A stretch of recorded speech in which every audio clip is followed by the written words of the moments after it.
Welcome, everyone, to the final game of the regular season here at the Unified Premier League. I'm Mazel. I'm joined by Frank Nightstar. How you doing, buddy? We've uplifted you from UJL. How you feeling? It's been a long time, and I'm very, very happy to be here.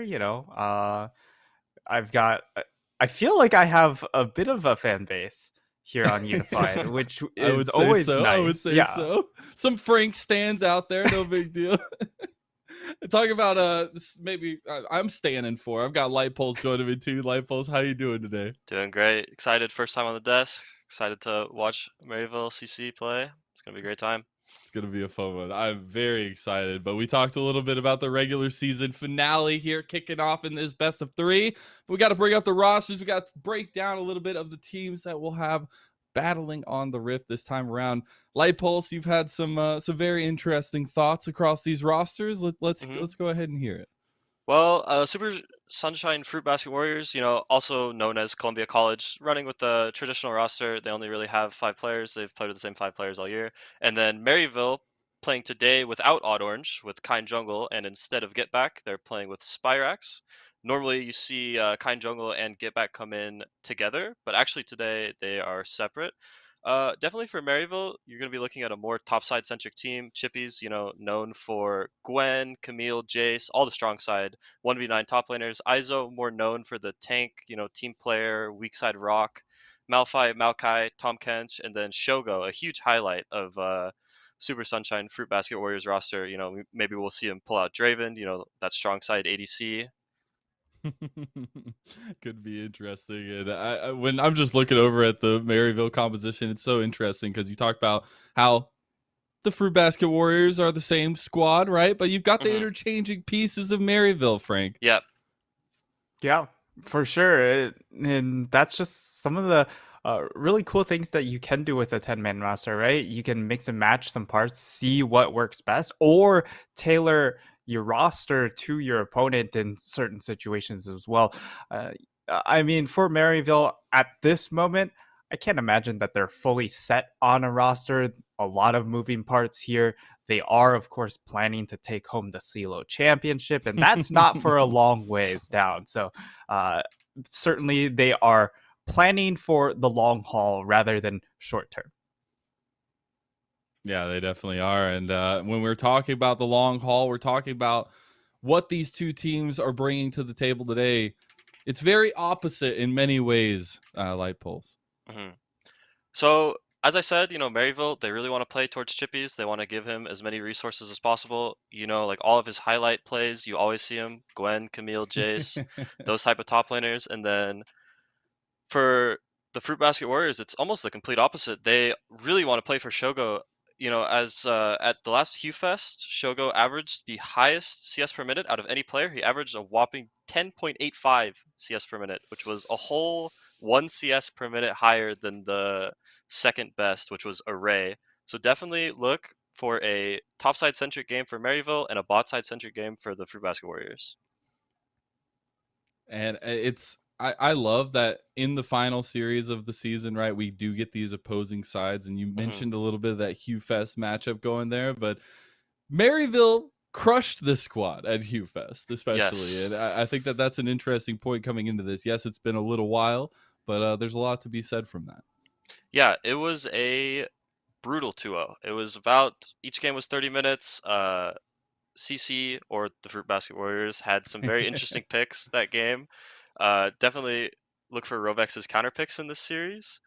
Maryville, like I said, they just kind of put on the Maryville Classic where they just run over you with a very strict, very what's the best word to put it? Dedicated play where they clearly have a lot of intention in their gameplay. A lot of structure. Well, I mean, when it comes, you can see when you go for maybe these more desperation off meta uh, counter picks, it feels like perhaps that the side of Super Sunshine, they're looking at, they already see themselves as a small deficit. So they're trying to make up for that with the draft, make sure they have a winning matchup. That'll be interesting to see if that trend continues in this series, too.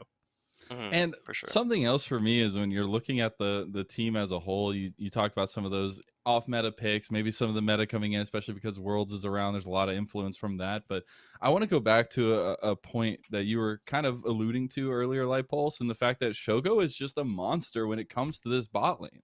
Oh yeah. So Shogo, he is former rank 1 player on the EUNE server, EUS Challenger.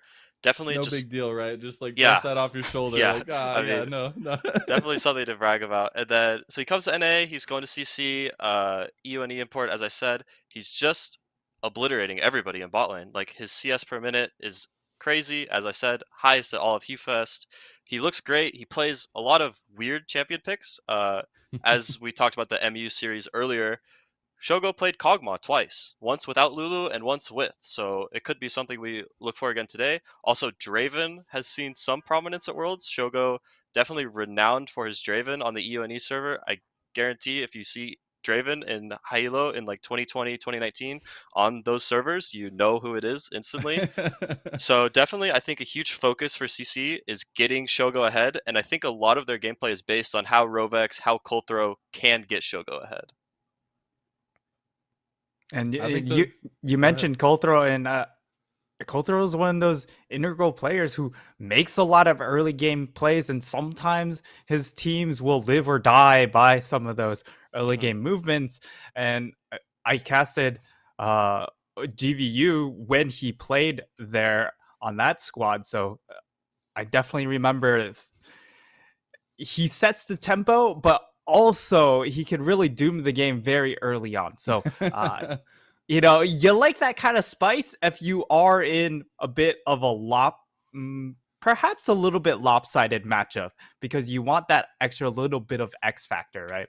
Yeah, I think one of the biggest things for me for Colthrow is the amount of hype the dude brings in person. Oh, yeah. Like, the dude is popping off when he kills you. It is a mental advantage. I know we're not getting that here, but I know it's happening wherever he's playing, and I can appreciate that. But Oh, another yeah. matchup that's super integral, and we've kind of danced around it a little bit, is this Rovex versus Spyrax matchup in the mid lane, Light Pulse. So the last time these two players played in the MU CC series, Rovex pulled out two very interesting picks. Into Spyrax's blind Irelia, Rovex picked Fiora, and Spyrax ended up winning that lane. And then in game 2, Spyrax blinded Twisted Fate, and Rovex picked Kiana, which also ended in the same matchup deficit. So I think for these two players, Spyrax really wants to play for lane. You know, he is kind of the superstar NA prospect right now. He's got two accounts, like 1.2k, 1.3k LP. The dude is Rovex, dedicated. oh yeah, for sure. Rovex, more the veteran player. He wants to play, like I said, to get Shogo ahead. CC basically lives or die by Shogo. If he gets ahead, you know, the game looks a lot better than if he's even or behind. So I think definitely one thing to look at Rovex's interesting counter picks, depending on what Spyrax blinds. Maryville very often gives chippies R5 instead of mid. So Spyrax very commonly blinding either on first 3 or on R4. And then, so like I said, just look for Rovex's counter picks, you know, Fiora, Kiana, these type of weird off-meta champions. It's going to be a really interesting one. I can't wait to see what ebb and flows in this, and what matchups really take priority in this. Now, I got one more thing before we send it up to our illustrious casters here. And guys, it's looking all red and black on the desk. We got to talk about predictions. And we briefly talked about it before we got onto the desk. It's all 2-0s here.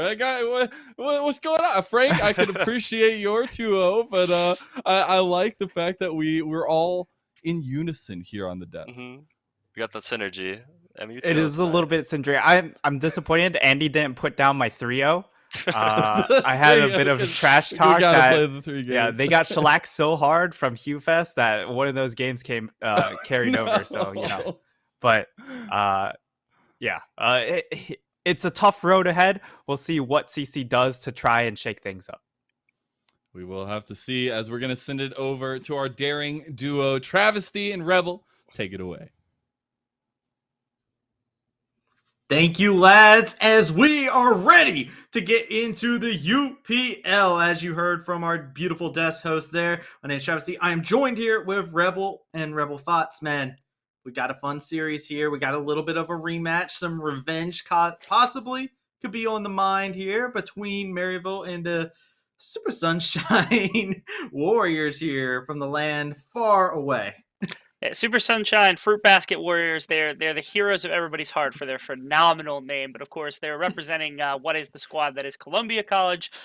They're coming out here, so if you know that roster, you know exactly who they're playing up against here. It's a battle of collegiates. It's a battle for the group, which is also really important because we are in our 5th and final week here before we start into the playoff race within the side of UPL. And so, stakes are relatively high, especially I think Maryville, they've had this roster that's been set up with like Get Back being around, Kai being around. Having this roster swap come in later into the season is intriguing to me, especially since, the Demons were just faced here from the side of Columbia. They brought down Slew, who were able to take them down in a 2-0 over inside of that Hugh Fest competition that happened just a few weeks, a month ago, something along those lines. So this is a surging squad that is coming out here for the side of Columbia. Yeah, and they're going to need to continue the surge, right? Like, this is definitely the raid boss inside of your group that is waiting for you at the end of this tunnel. And you got to get past Maryville if you want to make it to the light here. And that is exactly what their objective is going to be. But Maryville, not an easy task to overcome for sure. Not at all. Every single position capable of carrying some of the newer things that we've seen out of Kind Jungle have been amazing to watch kind of unfold in front of our eyes. Both of their junglers are superstars and able to make things happen.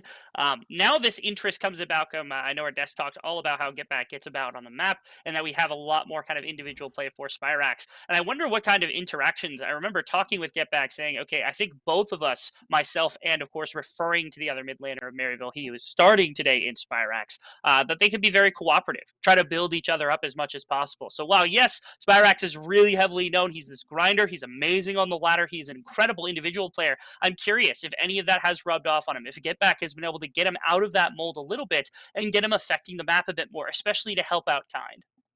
I mean, a friendly rivalry always is great, and having that competition inside of your own team, phenomenal. And we're seeing the strides being made. As you said, the competition has been rising up, not just inside the group, but also inside these teams, right? Maryville has this little bit of competitiveness inside of the team to make sure that the players are playing their best and always striving to be the best they very can be. But going into today, both these teams are definitely going to have to bring everything they got to make sure that they're able to take down the other team and make sure that they secure their group. But they do. Specifically, I think Super Sunshine Fruitbasket Warriors. I think it's actually Super Sunshine Fruitbasket Warriors 2 because this is the second iteration of the team that is coming out. The sequel. Yeah, the sequel coming out, of course. Their focus, of course, being towards Shogo. I know that was mentioned a lot. And Rovex is the other one. It's upsetting that we don't get Rovex in the bottom lane because I've seen Yasuo support twice from him, and it would have been nice to have like the Rovex Gambit come back out.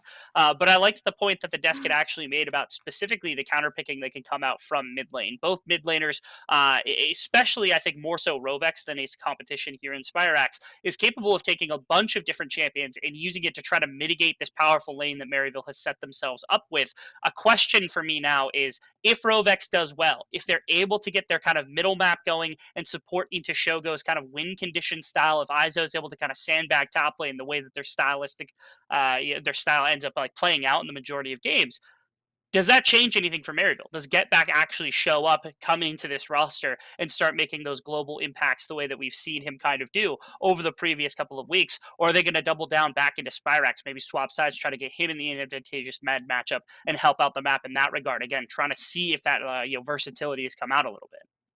I feel like one of the things that when you talk about the versatility and the fact that they do have all these different options on one side, it does make me very curious on what pick and ban is going to look like here. Seeing exactly what we're going to see getting taken off the table, where the priorities will lie inside of that to try and get certain members, these key members that we're talking about, those carries. Because like you said, on both sides, we got some very interesting tools that are utilized on both of these squadrons here. And really and truly, Maryville, yeah, they've got a lot of players. They've got a champion ocean in some places. But over on the other side, you got some unpredictability coming out your way. And like you said, formerly, we remember Rovets, of course, that the Yasuo supports. But the rest of this squad also has some unpredictability to their names as well.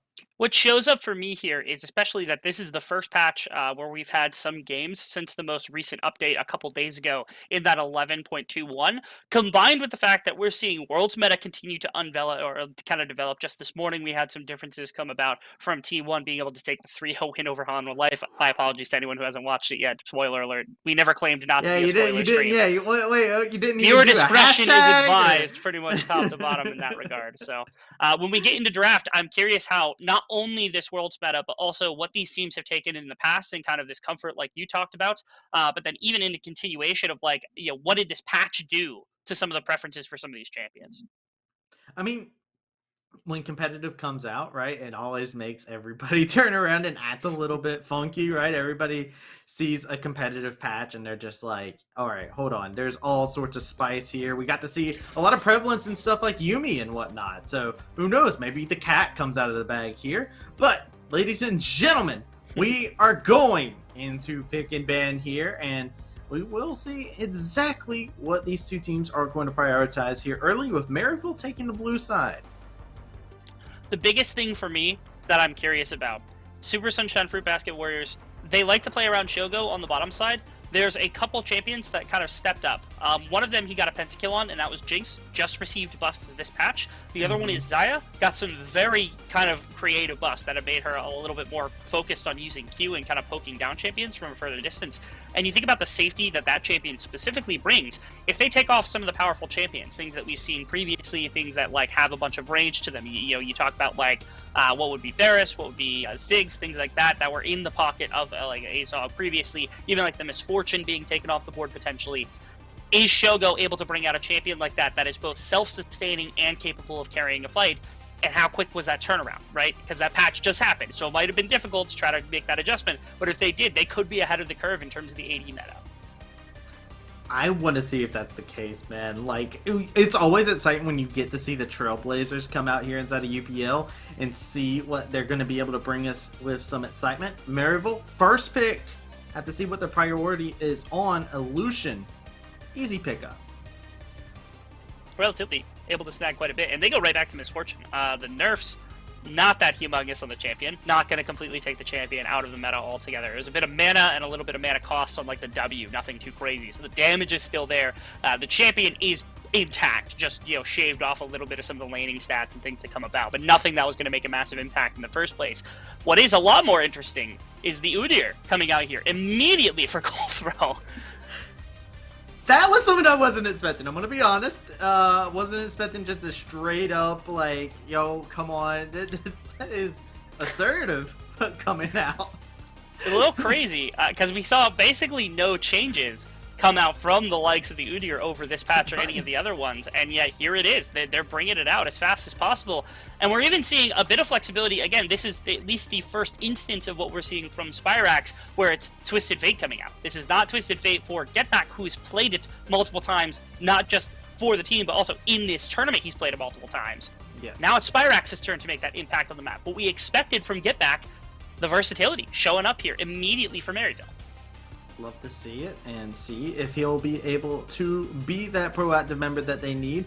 Olaf is a very interesting pick, but over on the other side, Set locked him without hesitation, man. These Sunshine Fruit Warriors, they are really coming out here swinging with some very Chad-like picks.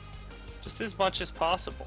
They've got themselves a situation where, like, Set can still be flexed into a couple of positions. I'm certain that like Chookies probably would be capable of playing it. Rovex certainly would be capable of playing it. And I'm guessing that this is something stopgap that could help out Iso. Is like you think of him as being like this is a Maokai angle into anything, but given the kind of bad state that some of the tanks have been left in, this is a champion that can help bridge that gap because it's strong early, and in the later stages it tends to play more of a frontline role, more of an engage role, a disengage role more often than not compared to anything else that has come about. You're seeing power take it away time and time and time again. The Yuumi, it took till second phase to actually bring off, so not going to give that one over to Chookies. And you're seeing solo laner after solo laner getting peeled off. It was Camille, Fiora, Jace, Aurelia is a bit of a flex, but it definitely goes more to Spyrax, and then the Rise, since they already took the TF, they put that double down ban into the top lane, making sure Chippy's not going to get anything too good.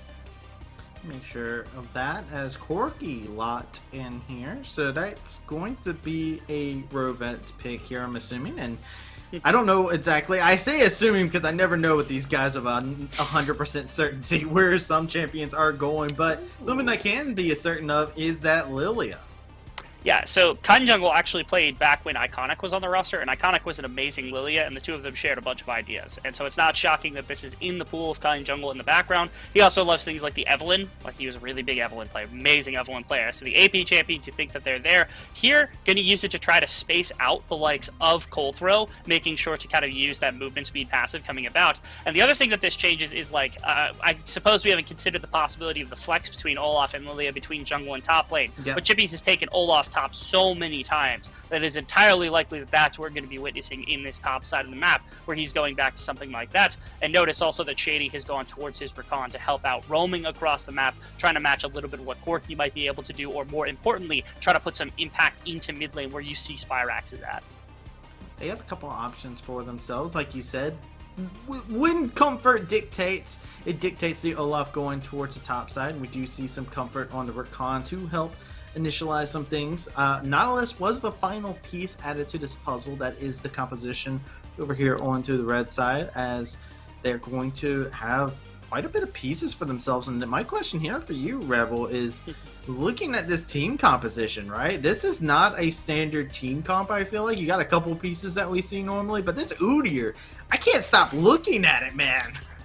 It's a little baffling to me as well. Like, barely anybody has touched this champion. I haven't seen anyone play it inside of this tournament, and this is at least a little shocking that they put it this high on the priority list. I suppose thinking, like, I don't even know what the thought process is here. Maybe trying to anticipate what Kind Jungle's pool was going to look like. But we're going to get into game, and we're going to get a chance to see kind of firsthand what the intention is behind Colthrow grabbing up this champion and making his impact as fast as possible. Oh, no. Do you see what I see? What do I see? Look at Rovet's summoners. Rovex's summoners. Yeah, the heal, cleanse. I mean, this is...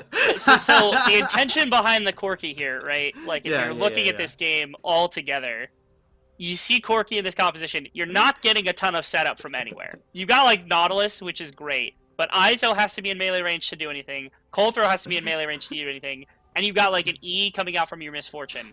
But there's no setup. Rovex is going to get jumped on as much as possible, as often as possible, and it's going to make his life at least a little bit miserable.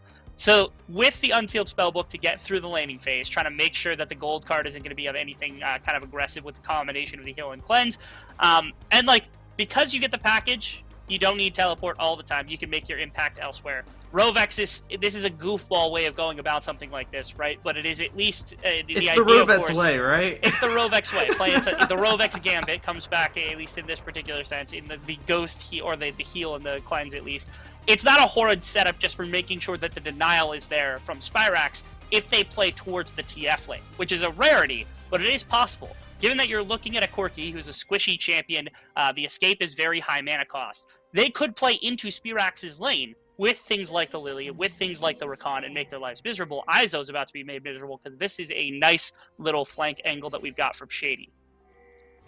And so could find himself in a rub spot here. It isn't spotted out on anything, so no follow-up, but it's going to be enough to just kind of chase around these Sunshine Warriors. And it will. The one deficit, also, because we get to come back to this point, as the invade actually comes in, they're going to snag up a ward. Give it to Spyrax, please. Did they give it to Spyrax? They did not. Okay. I was hoping he would, because he'd get level 2 quickly. But yeah, Kind Jungle snagged that one up, just to have a bit more jungle experience, I suppose. But the one deficit, of course, to Rovex going this kind of heal cleanse combination, while yes, there is no threat of him really getting all in on his wave with those summoners up, if those summoners are down, or if Rovex is kind of terrified of what is the impending gank coming out and burning those, I mean, Spyrax gets a ton of priority. And Spyrax isn't playing like a Dark Harvest variant or something crazy. He's even gone for Predator. Like, he hasn't even gone for Unsealed Spellbook. He goes for Predator. He wants to attack the lane, like, with some damage, but mostly he wants to make this river impact that we know is possible from this champion, and kind of get around the map as much as possible. I just love the idea of a gold card Predator coming at us here, as he's taking a good amount of damage there. Is going to pop him with the Haymaker. It looks like an even trade across the board in terms of HP. As the trade will continue on, we're expecting this to be a pretty skirmishy game between these two teams, I feel. when you're looking at like a Misfortune Nautilus against a Lucian Rakan on the bottom side, it wouldn't shock me if there was a fair amount of scrapping between the two of them. It also wouldn't shock me if there was exactly 2 people in this bottom lane, neither one of the supports being here, and they were just anywhere else in the map. So I wouldn't be shocked about that. I think Maryville would be very beneficial to take as much fighting as possible, pretty much anywhere, anytime, with this Twisted Fate, with anybody they could bring along to the fight. And the side of Super Sunshine Fruitbasket Warriors, I mean, their composition doesn't scale particularly well is my problem, especially because their engage is pretty much all in the Nautilus. Neither team has the greatest pure setup, but I think you can fish with gold cards and Predator. You can fish with like Lilia E's, things like that. And you can flank with Rakan a lot easier than what you'd be able to do with something like a Set, something like this Udyr. And the Nautilus being that like primary engage isn't always the best setup for like a Misfortune and things of that sort. Not always, indeed, as you can see. Just some standard trades coming out here for a little bit of time, and these junglers are on opposite side of the map at the current moment in time. Udyr down here towards his bottom side, Lilia towards his top side. Keep our eyes peeled on what impact these junglers may be able to have in either one of these side lanes.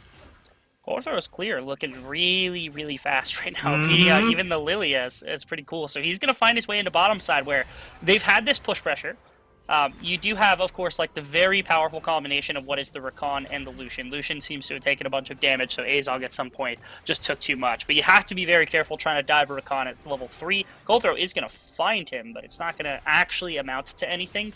And so what it's going to end up leading to probably is just a free back coming out from Shogo and Chuckies, where they're going to be out on the map a little bit faster. So they're buying a bit of time for Goldthrow to get his back out, just so that he can kind of decide where he wants to go. And then hopefully the back gets taken by Chuckies and Shogo, where that deployment is going to end up somewhere good as well. The back just finished as well for Goldthrow, as we do see a couple pings happening towards the top side of the map. Lilia has been waiting up here for a very, very long amount of time. Like Count Jungle has been sitting in this very bush, and Udyr is on the way. Yeah, this is why I kind of wanted to see the support back in this situation to try to help out a situation that would come about like this. Yeah, he got caught out there. Beautiful use of the sweepers to be able to find him. Kind Jungle is left all alone. Flash bear slap over the wall. First blood going over to Goldthrow. Didn't even need him. Right there, I don't know whether it was Spyrax who was kind of unwilling to try to take the flash and use it over the wall to immediately find some aggression onto the Udyr, what the call was right there, but it seemed like everybody was a little disjoint of putting all the pieces together. Because you've got this Olaf, this Lilia, and this Twisted Fate to fight in the very earlier stage of the game, but ended up losing out on that situation. Check this out. They're really going in for this. Shogo gets taken off the table here, as Chuckies will be able to live to tell the tale. So this is why I wanted the back. This whole situation is why I wanted the back.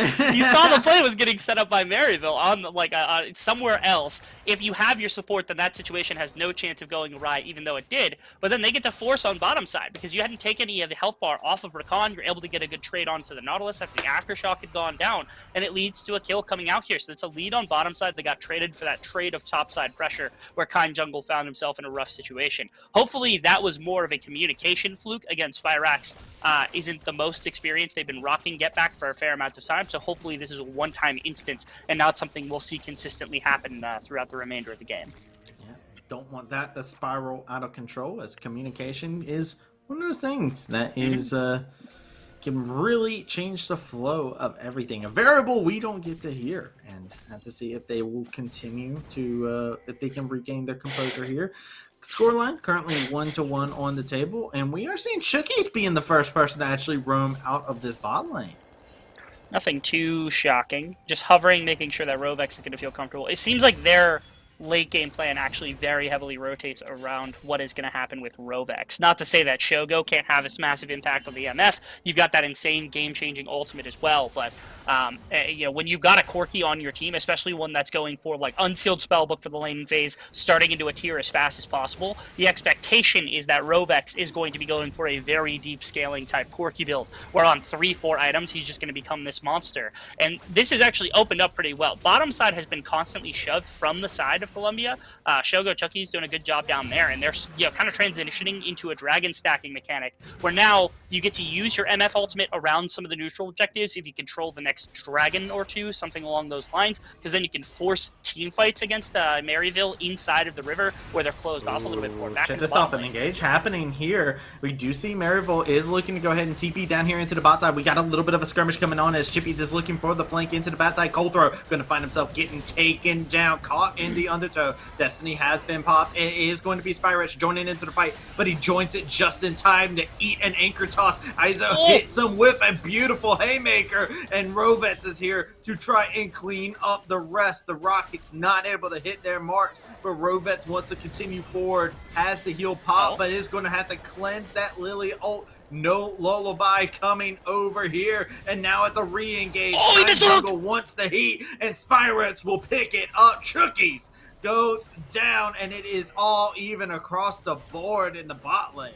It is Super Sunshine trying their best as possible to play into bottom side, play into Shogo, play into the shoving lane that they have set up between the Misfortune and the Nautilus, but everything kind of goes awry to start with. You have that immediate play from Chippies, who's able to bring down Colthrow, and then right after that, the play seems to go super well for them. They find a ton of damage, they find a response kill. You're feeling good if you see that Super Sunshine Fruitbasket Warriors, but unfortunately, they overstayed their welcome a little bit too long. They didn't kind of understand that Lilia was going to be able to turn everything on its head, and it cost them at least quite a bit inside of that bottom lane, giving the 500 gold lead back to Maryville, as Coulter is just running Chippies off the wave. Nothing too crazy right there. Do note during that contest, though, that Rovex did receive a kill during that, which is something big for the side of Columbia. We're going to be able to use that well. Yeah, forces the package out, though. I was going to bring up the fact that he did switch over to heal at the last moment. Oh no, another TP to capitalize on a bit of an error here. Chookies gets stunned up, the card's thrown out, Chookies goes down yet again, and the action hasn't stopped yet. The Cullen coming in. Rovets caught completely out of position here. Right there, it looked like it was Maryville's mid lane who first set up in mid lane, so they got this free push. Rovex was in a bad situation where he lost the majority of his health bar, couldn't hang around too much, and yet it was still SSFW that wanted to stay in this topside river to maybe look to contest around this like Rift Scuddler, or this Rift Herald, my apologies, that was coming out, and they just got caught out on all regards, because like mid lane wasn't able to come top lane to support that play. Izo had already been brought down, Colthrow got pushed out by the TP that had come in from the likes of the rest of the team. Everything fell to pieces because they aren't expecting this kind of global pressure, Maryville to be everywhere at once on the map, being able to make pressure. The only thing they traded back were some damage, I think, into bottom tower for Shogo, but you're going to take this as Maryville, because again, you're controlling the majority of this map at the moment. Yeah, they're controlling it. Beautiful anchor toss. Spyrets is going to find himself chunked and taken off the table. Rovets finds that kill. Beautiful room from Chookies. As you can see, even Shady saying, hey, yo, that's my mid lane. Back off.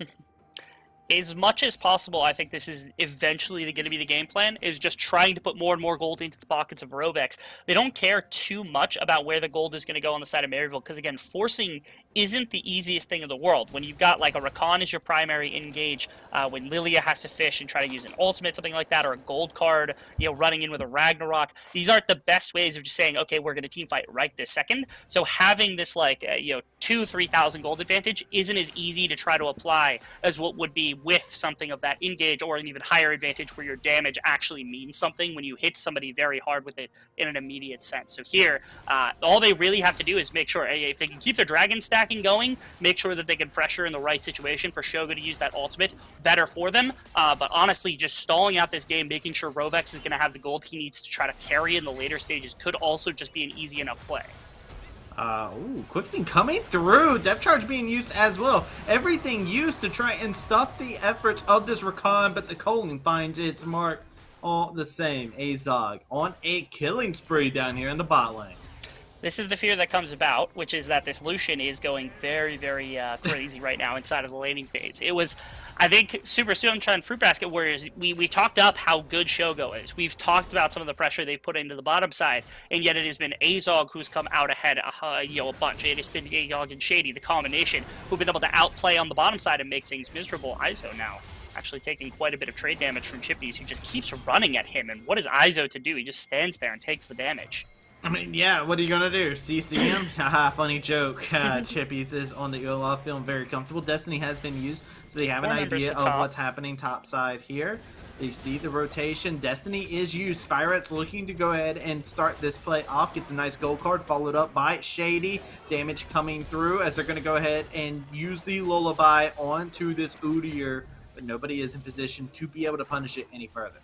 Not wanting to flash with multiple members over top the wall, that fight probably still goes massively in Maryville's favor, but instead they just call everyone off. They're controlling the top wave. They've got the Rift Herald. They just get to break the first tower of the game freely here for the Olaf and the Lilia to be able to walk away with. Right there, nice use once again of the play from Spyrax, who gets to move much, much quicker with this Twisted Fate, something that, again, we hadn't really seen from him most of the time, but they're doing a good job kind of applying that pressure everywhere.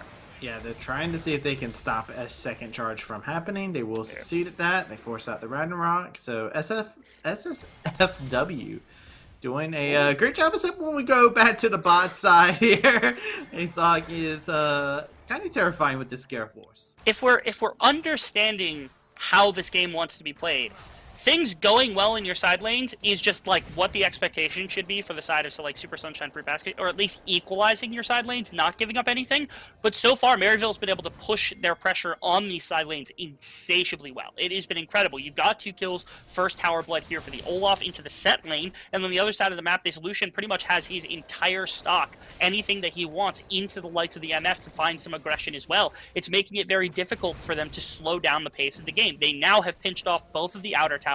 You can start to collapse into mid lane. When that tower ends up falling, probably around the time that the second Rift Herald comes about, all of a sudden, every bit of pressure in the jungle starts to go away. You're now pilfering off camps from the likes of Colthrow. You're taking away kind of room for them to be able to CS and to be able to get this Corki involved in the game. They're taking away time mostly as well.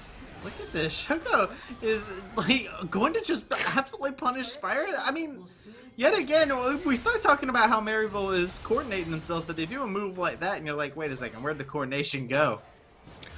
I feel like that was perhaps either too aggressive or too eager of a call, or too eager of a play coming out from the likes of Spyrax, who wanted to put that kind of pressure immediately into Shogo to break him of this bot side hold that he had. Thankfully, with the number of members they've got down here, that's going to happen pretty much no matter what. They're just going to get shoved off.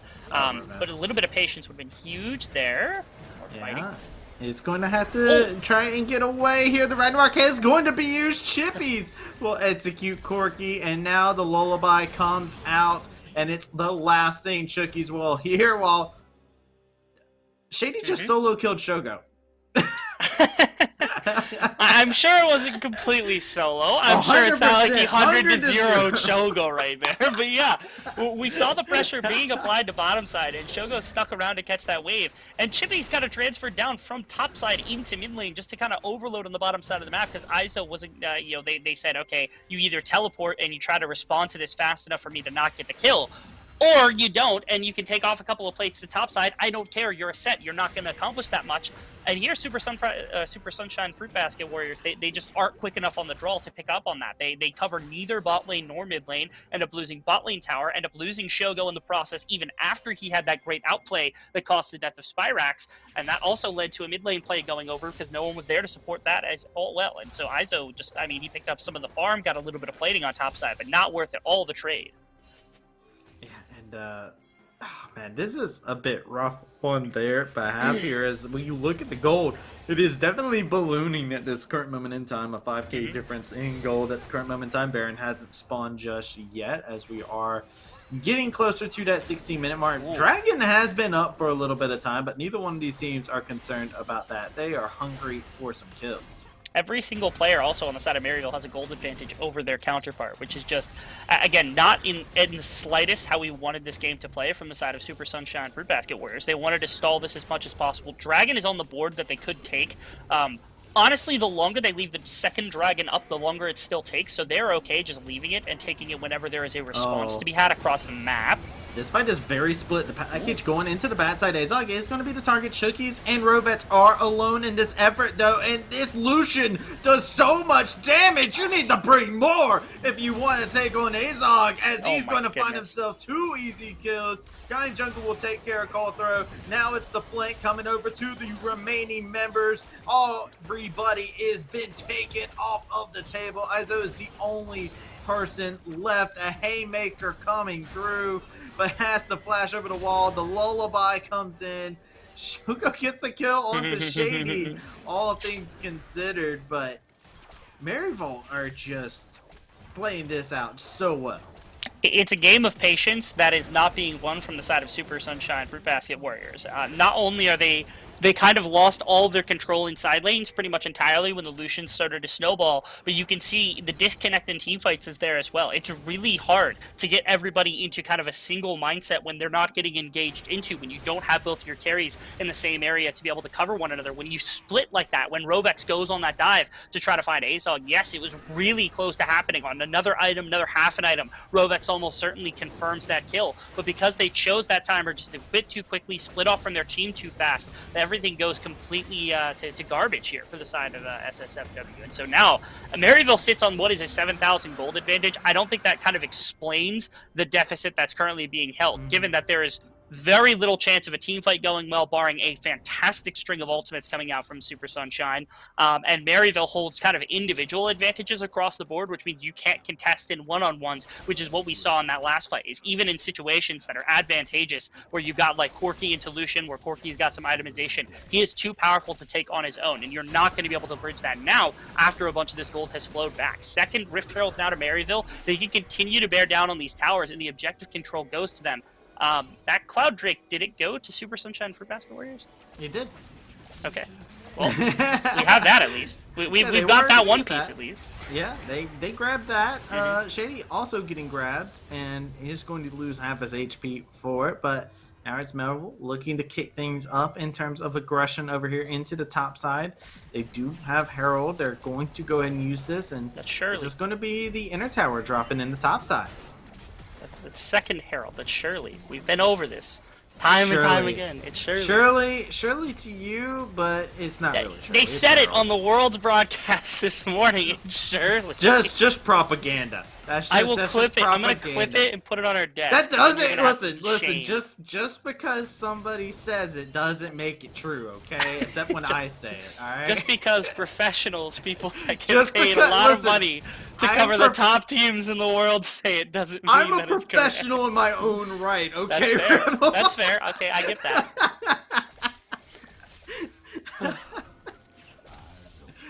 Harold is the name. You're gonna bring down the wrath of Atlas on both of us, is what's gonna happen. This whole broadcast. I don't know if it's gonna be somewhere near the wrath of Maryville against the side of Super Sunshine Fruitbasket Warriors. I can only hope that we have that kind of mercy come out. We'll see if they are merciful. Shake the magic crystal 8 ball, and I'm not sure if it will be that merciful here, as Maryville has just been kind of slowly just kind of choking out the side of Sunshine Warriors. Yeah, little by little, it's nice because as they gain this advantage, they can start to put together their very strong members. And now, what was very powerful side lanes, where it was really difficult to find advantages unless you had outnumbering, now you can't even outnumber. You're seeing that right now. Yeah, look at this. Yet again, Ragnarok used chippies, demolishing HP bars. Looking into the back line, there's a beautiful bit of damage coming in from the set, but the wilting lullaby does so much to stuff their efforts. It is currently 3 members up for both squads here. It is still Chippy's trying to go forward. Doesn't have the Ragnarok any further. Shogo able to put out so much damage in that fight. And at the end of the day, it was an extra tower, but an even team fight between these two.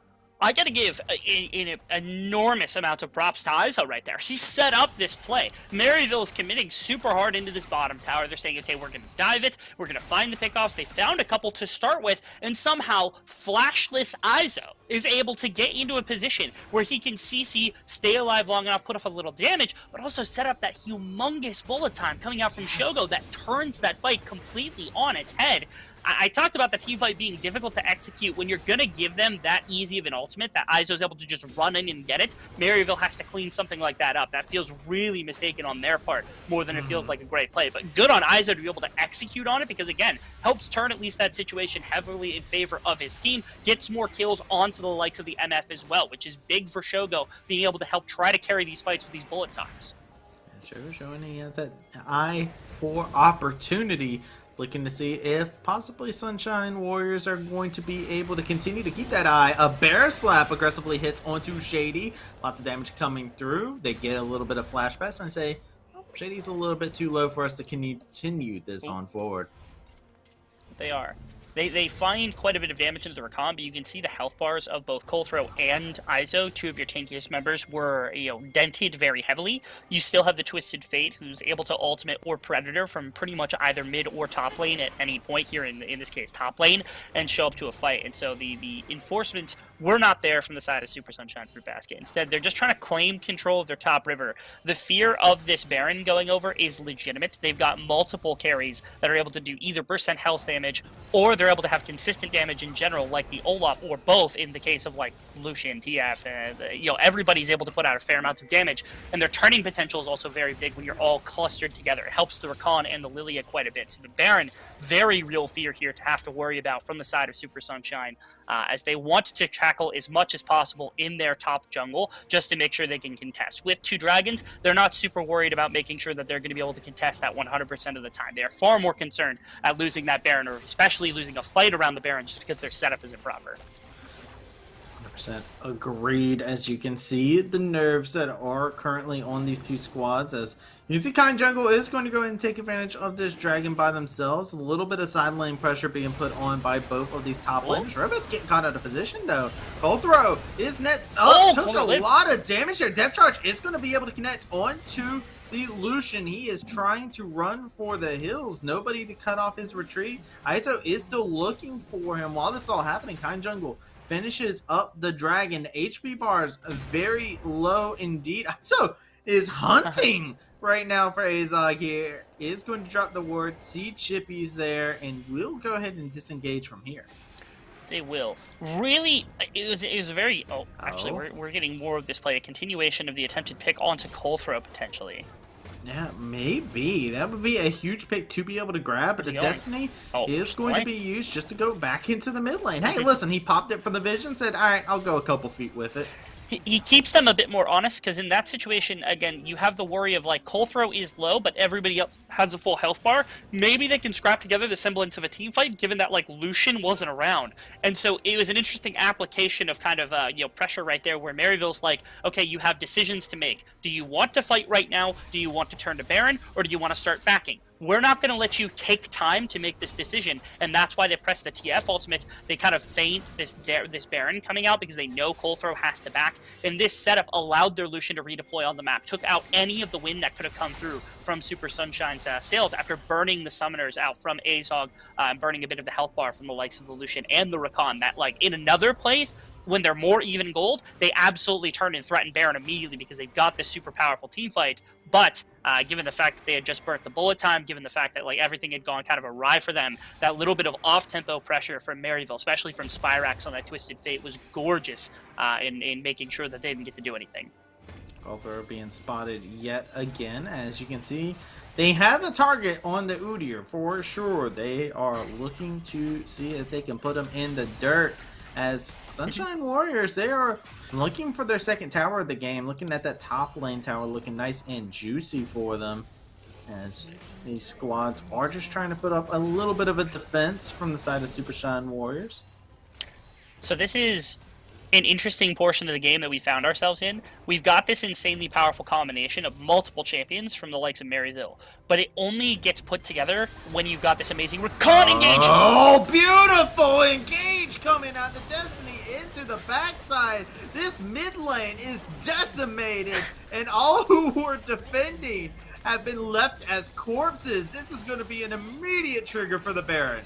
As I was saying, when you get to put these pieces together with this Rakan ultimate and you find a solid team fight, this is scary. But if you don't get to do that, then things all of a sudden have slowed down. And Super Sunshine Fruitbasket Warriors, they're the ones that get actual pressure in this one, trying to get their Corki into the game, where that poke is going to become unbearable. But Maryville, they finally find the force with the combination of Spyrax with the Rakan and get all of their pieces put together underneath that mid tower. They get mid-inner, they get the Baron off of it, they get 3 kills, they get everything they wanted. Did they trade gold onto Rovex? Yes, but that is a pittance compared to everything that they just pulled away from their opponents. 10,000 gold Baron buff, definitely going to be enough to bring down every outer tower, if not be able to force their way into a base to take away a lot of the pressure that's going to be held on the map. And that means that basically you're turtling if you're the side of Super Sunshine Fruitbasket Warriors, praying that you can get to 3-4 items before the game finishes.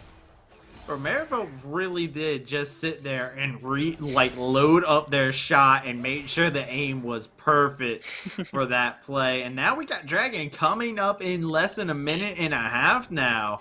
And like you said, Super Sunshine Warriors, they are looking at dark times here as this squad from Maryville, they've got a lot of tools to their disposal and they are looking to pick the fight. We're in a place where perhaps the only person on this team at the moment, while there is good poke damage coming out from Rovex, is probably Shogo.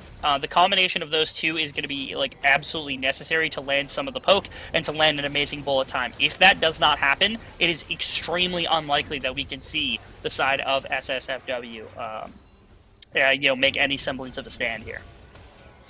It's going to be hard indeed. They're looking to see if they'll be able to find their moment as the split has occurred. Top lane has a huge wave building up, and you can already see some of the pings coming out here as you see as like, I got to go up here, guys. There's a lot of money sitting up here, and it's here for me to collect. Now you want to see what it is that Maryville does. It was a very quick wave take from the side of Izo, but you would have to TP to go somewhere. They're actually going to attack him directly, but that nicely placed ward on top of the other one was able to spot out as they rotated up. They're not going to force anywhere else on the map. They're just going to continue to put on pressure both in top and in mid as bottom lane is kind of slow pushing into the likes of Rovex. They could force into top side here if they really wanted to. I'm a little surprised they're not going to slow play. Maybe looking for more of a game close than looking for like more of a persistent kind of growth of their lead. Because if you go for the dragon and you end up at 2 for 2, you have 10-minute timer. Wilting Lullaby comes through. Flash is going to have to be used by Shogun to keep him in a safe distance. Bullet time going to be able to connect onto 2 members as the package comes on in. Rovet's trying to make sure he'll be able to stay in a safe spot. Goes ahead and uses the cleanse. And this fight is a huge dub for the side of the Super Sunshine Warriors as Rovet's looking to see if he can catch out Spirets. Has that gold card. Waiting for it, the timeout, barrage him with missiles, but the aim no mana. Isn't quite there. No mana left for Spirets. Flash is being burned. And here it is. Spirets should be able to actually get out of this. Oh, yep.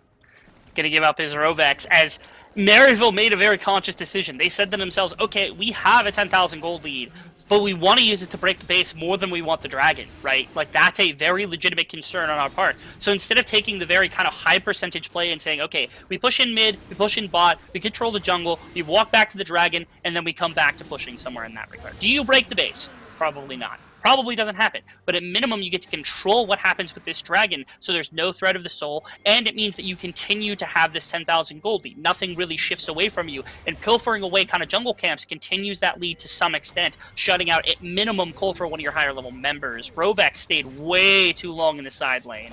Yeah, you can't be this far out, and did great at punishing the mistakes, but Super Sunshine Warriors find themselves making another mistake, and we're in a critical time, man. You can't go down like that. Baron is going to be up here in 2 minutes. This is going to be a lot of Maryville prepping here. I'll say it actually doesn't matter all that much, to be quite honest, just because they find a pick. Yes, it's for TF. TF is currently on like very low damage. Like that needlessly probably becomes a Rabadon's. There's also the Magi's potential to come through because of the Darksteel stacks, but like it's unlikely that gets finished in the next 2 minutes before the Baron comes through. So we're not that worried about like Spirax for the side of SSFW. And so it's a question of like, you know, has Maryville kind of ruined their chances, at least for the moment? Now they're going to have to make a big play in response to what happened around this top lane tower, just to get back into firm control of the driver's seat. Because obviously being up 8,000 gold, you've got plenty of wiggle room, but you gave back quite a bit of it in your back pocket right there on that topside play, where you could have kept it in you could have kept complete control of the driver's seat. Now there's this worry of, okay, if you get Shogo in the right position with an ultimate, if you get Rovex with now 3.5, almost a 4th completed item, we are in terrifying territory of the double marksman being able to rip apart your team before you get a chance to actually take the fight that you're looking for.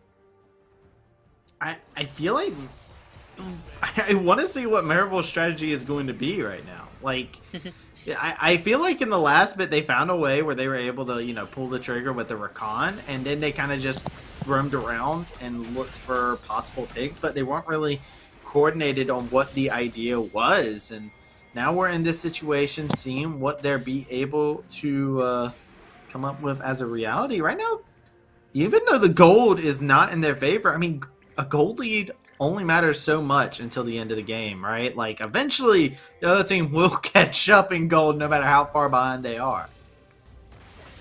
We're now in a position also where if you're looking at map setup, like Spyrax is covering mid lane, but that's it. The rest of CC, they're all here in the mid lane as well, trying to just escort these waves in. Top side, you've got 3 members from Maryville who are going for this top side inhibitor tower. They do not see where ISO is, and they're not going to full commit to the inhibitor tower, which I think is they don't want to get collapsed on so quickly that they're forced into a fight, I suppose, that they don't want. And it does allow for a fair amount of setup very deep into this jungle. They exactly know where it is that Super Sunshine is going to be coming from as the Baron does get started, as that response was elicited from the rest of their team. Can they get close enough to actually contest this? Can they set up their team fight here? Here we go. We're going to have to see the answer on it. Shady jumps back to the rest of the team. Bullet time coming on through. Going to be able to lay a little bit of damage and spread apart this team. Shady looking for a proper angle. Baron has reset in terms of HP.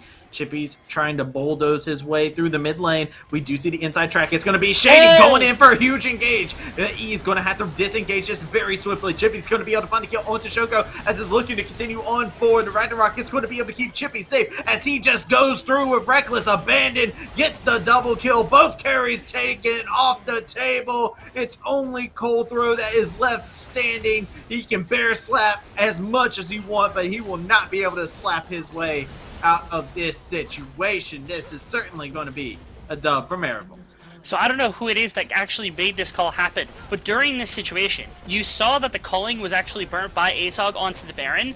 If they knew that that had happened and that they were turning off of the Baron, I don't think Shogo presses the bullet time, and if that bullet time doesn't get pressed, I think it's a lot harder to force in this situation, being clustered so far together, not really having the ability to prevent that damage from hitting all 5 members. But because Shogo got forced to use that to try to drive them off the Baron because they didn't have that information, that's what prompted Shady to go, okay, I guess it's time to rock and roll. Let's press the ultimate, let's flash, let's get on top of 5 members, and let's go get him. Chippies follows up perfectly with the Olaf. They can't have enough damage to bring him down, and that leads to the inevitable end. That gold lead did get used very heavily because eventually those team fighting tools weren't able to come together perfectly from the side of CC, and it's all it takes is forcing from that point from the side of Maryville.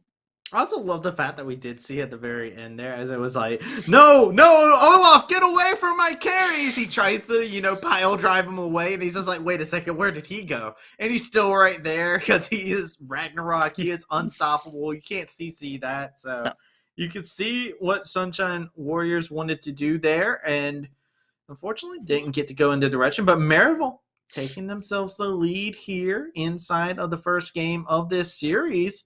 Rebel had to see what exactly the answers may hold for us here. We're going to throw it over to a break. When we come back, the analyst desk is going to pick everything apart and get us ready for game number 2. So do not touch that browser. Olipop is delicious. 7 different flavors to choose from. Usually when someone says it's good for you, the big question is what does it taste like? Well, the ginger lemon tastes like ginger ale with lemonade added to it. Olipop. The strawberry vanilla tastes like strawberry shortcake in a can. It's like dessert for after dinner, during dinner. Olipop. Don't just take my word for it. Head over to drinkolipop.com and pick out your favorite flavor.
Welcome back to the desk, everyone. After that incredible game number 1 from Maryville University, I'm joined again by Nightstar and Light Pulse. And my goodness, Light Pulse, Maryville come out swinging. I will say there were some stumbles in the middle game. Oh yeah, definitely. Maybe we don't give Chippies the perfect Olaf game again for like his best known champion and exactly how MU wants to play. I mean, you could see, you know, Spyrax pivoting off mid, Shady, perma roaming top, everything looked good for MU. Yeah, I mean, it was exactly kind of the thing we were worried about with this series, right? The carryover from UVS, but yeah, it feels like they had a little bit to offer down in that bot side, but for the most part, we didn't see a whole lot of surprising picks. Maybe it's surprising in a bad way, such as like the Nautilus or maybe even the Udyr, but yeah, there just wasn't enough oomph in the draft, and I think it really did start with the draft and how they fell short against that MU composition. Well, talk about pieces that were in the draft. We got to talk about the main carries from that game and 2 very bright spots for Maryville University in Chippies and Azog, Light Pulse. I mean, Chippies, like I said, he really got the perfect Olaf game. I think he got like everything he wanted from draft. You know, Nautilus, useless against Olaf. Set, you're not ulting Olaf away. He just looked like he could just run over Shogo and Rovex at any time, and in the last team fight, it really proved that. And then Azog, while not getting all of the resources, you know, MU really wanted to play towards top for most of the game. You know, Azog, Shady still solo killed Chuki's Shogo, I think twice, two, 3 times. Azog looked really good on the Lucian. Also, he got, I think, a lot of what he wanted from draft, where you know, you pick Lucian B1, the lowest range ADC in the game basically, and then you have to play against 3 champions that have to run into you, so it's like perfect for him. I think both carries kind of got exactly what they wanted from their champion picks. Yeah, and I mean, I would say on the flip side, like both of the backline members in the Corki and the MF, they did have a good stylistic matchup into MU. The issue was the front line was put in a spot where more often than not they would be way too far ahead of that backline, so they weren't able to consistently put out damage, and they ended up in positions where there was just so much space between them and their front line that they could just get eaten up by that Olaf. Yeah, the Olaf, you gotta take that away from this man. He will literally run over you. Yep. And especially when we're, you know, as a whole, kind of looking at that draft and you know, maybe looking a little bit more towards how Maryville were able to play in that draft and with the pieces they got. It was the TF coming out of mid, the pivot from the mid lane, Light Pulse. So the way Spyrax played this game, really, really impressive. Other than like a couple fumbles like around bot tower, but that was, I think, more of like a communication problem. Spyrax moving from mid into top lane, making sure Chippy's his wave is never a problem, making sure Kind Jungle always is 2v1ing Cold Throw on Udyr instead of 1v1ing, except at like level 4. But I mean, still, even then, Spyrax the had one off. yeah, Spyrax still had the first move, and you know, even on this Twisted Fate, you could see he's always getting his E proc onto Rovex. He's always he forced Rovex back at like level 4, Yeah. which should probably not happen in Twisted Fate lanes. He just like completely ran over mid lane and then used all of his pressure across the map, making sure Chippies could do whatever he wanted in the top side. You know, top tower fell so early. Chippies got the TP bot, got to rotate, all that. And I think the big thing was like, even though there were a couple of hiccups, like Spyrax kind of sending it down in that bottom lane to try and kill Shogo, or that moment Kind Jungle up in that top Send lane it. kind of caught Mhm. out in that top side jungle. It was really just these one blips. It was very much one-offs, and the side of SSFW, they weren't able to capitalize off of these small mistakes and get more tangible leads or build something off of it. So I think that was probably the most damning thing in that game number 1. And now, after that game number 1 is done, you got to get a clean mental slate for game number 2. And talk about game number 2 a little bit, Frank. I want to go to you and kind of dissect what we can look out for going into this second game, and what changes from both squads we might see. Yeah, in this coming game, you definitely want to just have a much clearer focus. It did feel like after that big 5-man fiesta down in that bot side where they brought all the teleports, it kind of just petered out when it came to playmaking from the side of SSFW, right? They had a couple of packages that they really just sat on. They weren't able to use them in good timings, or they weren't able to coordinate well enough. More importantly, like you had the one that they wanted to use for that first Rift Herald that didn't go very well because they were kind of fighting on 2 fronts. So the communication needs to be a little bit clearer, and more importantly, they just have to be on the same page. Yeah, I'd really like to see Chukis or Cold Throw try to break Rovex out of his lane more. During almost the entire game, he seemed to be under tower. He never was able to get his wave where he wanted to be able to match Twisted Fate, you know, Spyrax's roams. And I think it's just so hard to play when your mid can't pivot to either side of the map on a whim. And Maryville really just were able to do whatever they wanted throughout the mid late game. That's one of the biggest things. We talked about it in between games. You've got to find a way to derail the just locomotive that is Maryville University when they get control of the map. So I'm looking for a bounce back here from the Fruitbasket Warriors, but I'm also looking forward to the second cast from the boys over in the casting booth. We're going to go ahead and send it over to Travesty and Rebel. Take it away.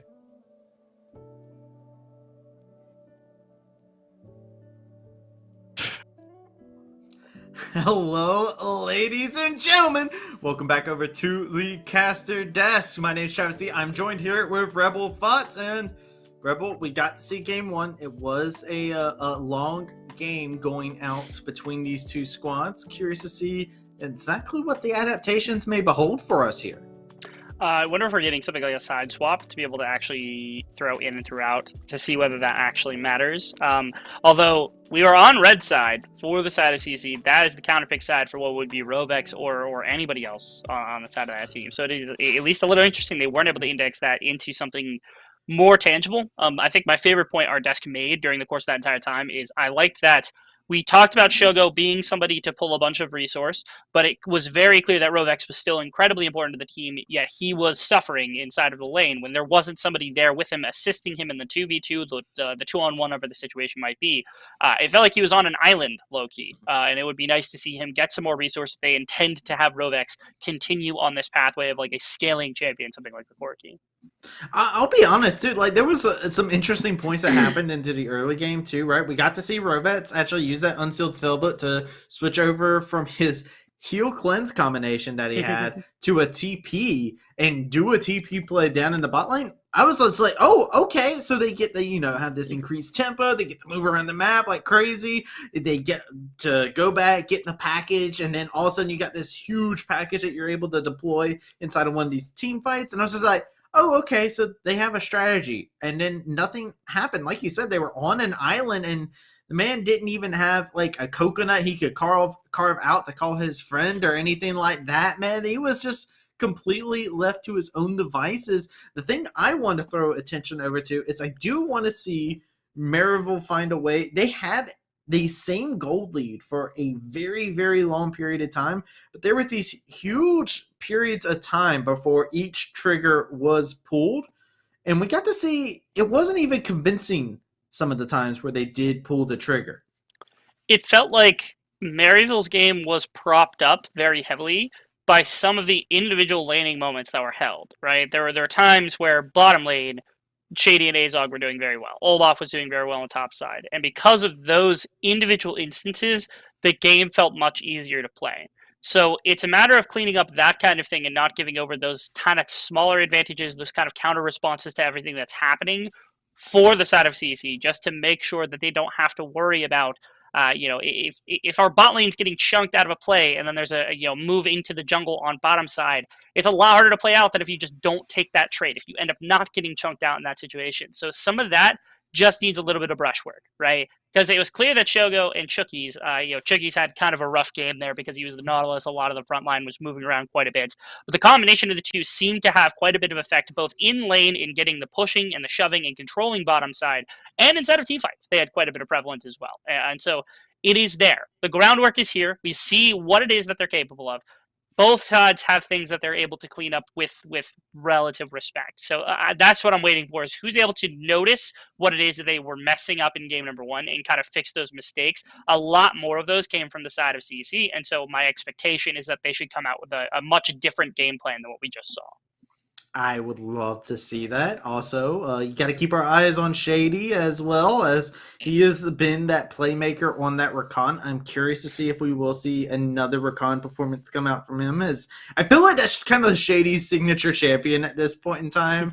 As of recent time, it's just every time you see this man on Rakan, he does not need his duo. He does not need the lovers duo. He just makes impact. He is the playmaker of the map.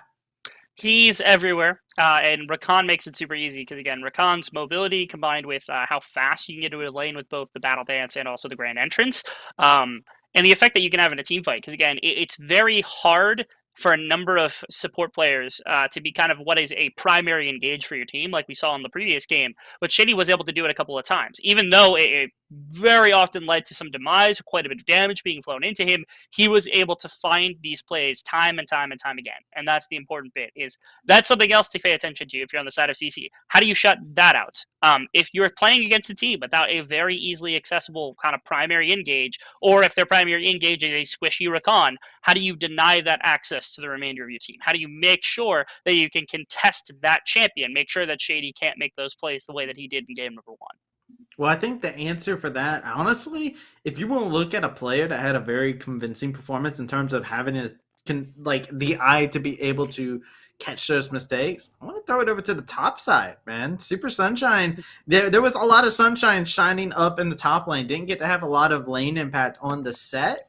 But inside of team fights, that set play was honestly impeccable and was a big reason why the Super Sunshine Fruitbasket Warriors were able to stay in the game for as long as they did. I want to give a ton of props to both top laners. Had amazing games. The impact was felt in team fights, not so much in laning phase. We didn't get a bunch of camera work on that top side for a number of reasons. But the Olaf took over in multiple team fights where the engage was there and you're able to press Ragnarok freely. But also Iso actually had himself a really solid set game, being able to set up, like you said, for team fights and things like that. So both top laners clearly have their impact that they're meaning to make inside of the game. Another point that was made on the desk is the Olaf perfect into that composition. There is nothing that could respond to it in the slightest whatsoever. You're just auto-attacking, throwing Qs through the entire team, and who's actually going to end up stopping you. So hopefully that changes. They actually opt for blue side here, which is that's pretty cool. They are not opting for the counter pick. Instead, they want some of the preference on some of the champions inside of this meta that's developing for us. I'm going to make a snap call here. Not expecting an Udyr this time around. They get to really, it looks kind of cool at the very beginning, didn't it? All of a sudden, it was just a man in a bear suit, and we know that's not that intimidating after you get used to it a couple times. I think, I mean, Maryville had push in a couple of lanes to be able to support the Lilia, and the Lilia is already not like the greatest of matchups for the Udyr. It's a weird situation that they found themselves in. So maybe they want to go back to it. Maybe this is a better setup for it, is not having to pick it B1 or not having to pick it first rotation on red side where you get to see what it's going to be ahead of time. Maybe they can wait for B2, B3, and hopefully Maryville picks something that's like you're able to set up into it. But yeah, I agree. More setup for the Udyr would be far preferable. Actually, the Yuumi immediately, Maryville not wanting them to go to that at that B1 position whatsoever. This is interesting. I don't think this was banned at all, so if this does get It was locked banned last in. game. Was it banned? Okay, so Yeah, it was there it banned is. by Super Sunshine last game against Spyrax. That's why. That's why. exactly why. Oh, the Rakan was the switch around. Okay, Mhm. okay. It all makes sense now. My head is stuck in a loop, but it looks like we're going to see an old mid lane matchup possibly here.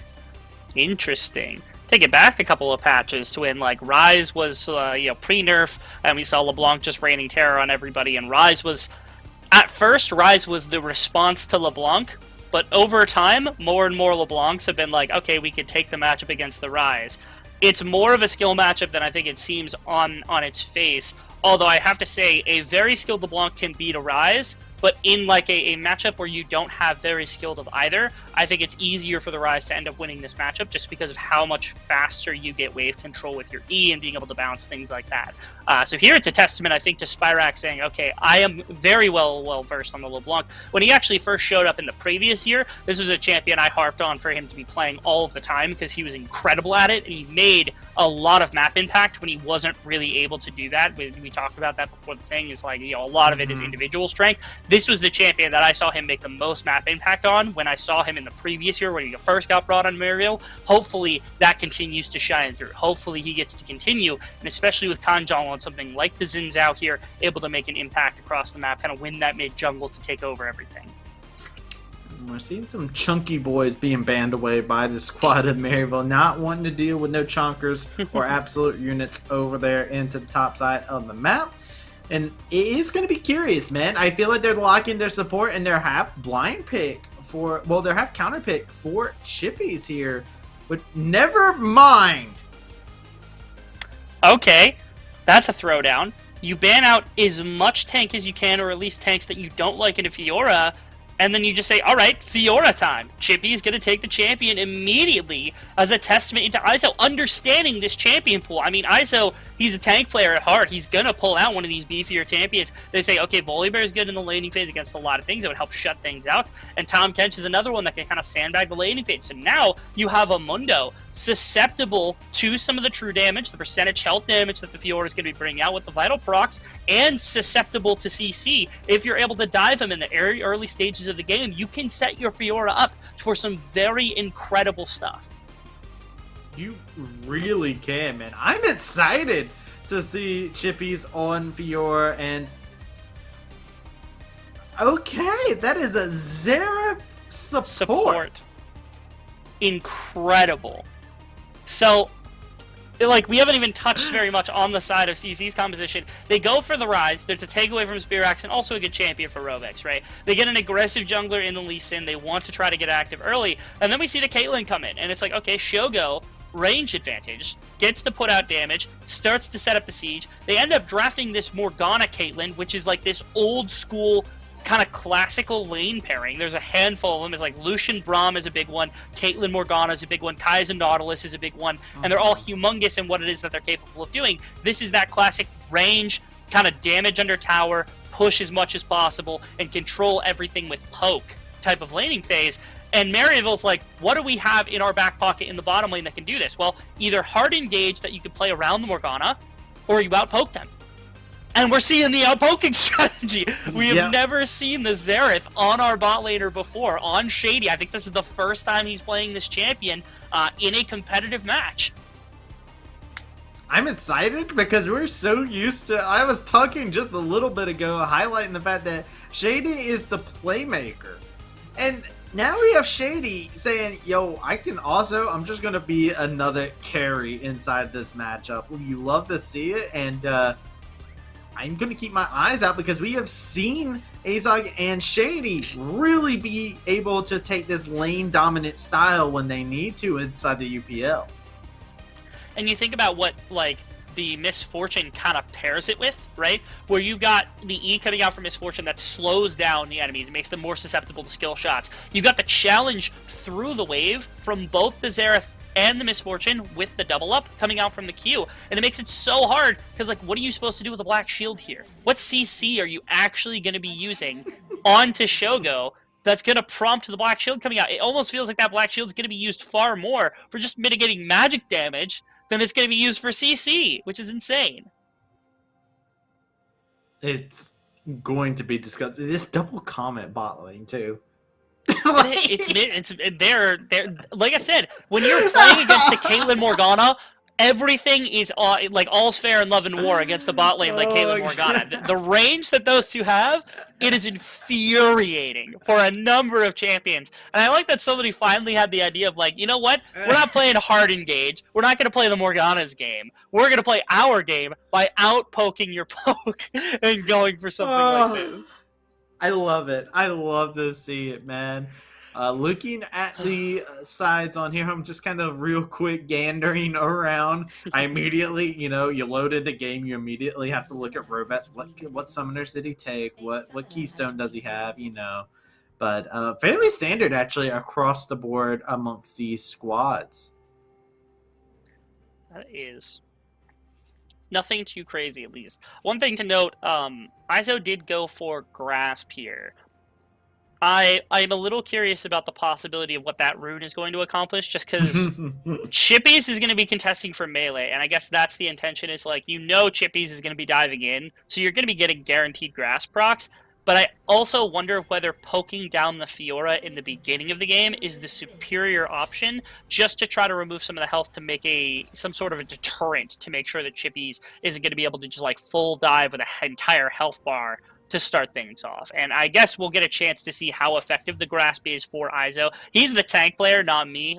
He's obviously the top player in this situation, and I am not, because I am a chump. So I'm gonna defer to his judgment. So my intention, I suppose, in this case is like your instantaneous trading damage is higher with Grasp, and it gives you health to work with as well. Spirax. Yeah, Shoko is going to get caught out of position here. They did spot him, so a good jump around, but a lot of damage being put onto him. Unfortunately for the side of Maryville, they can't grab any sums there. Yeah, gonna be able to back.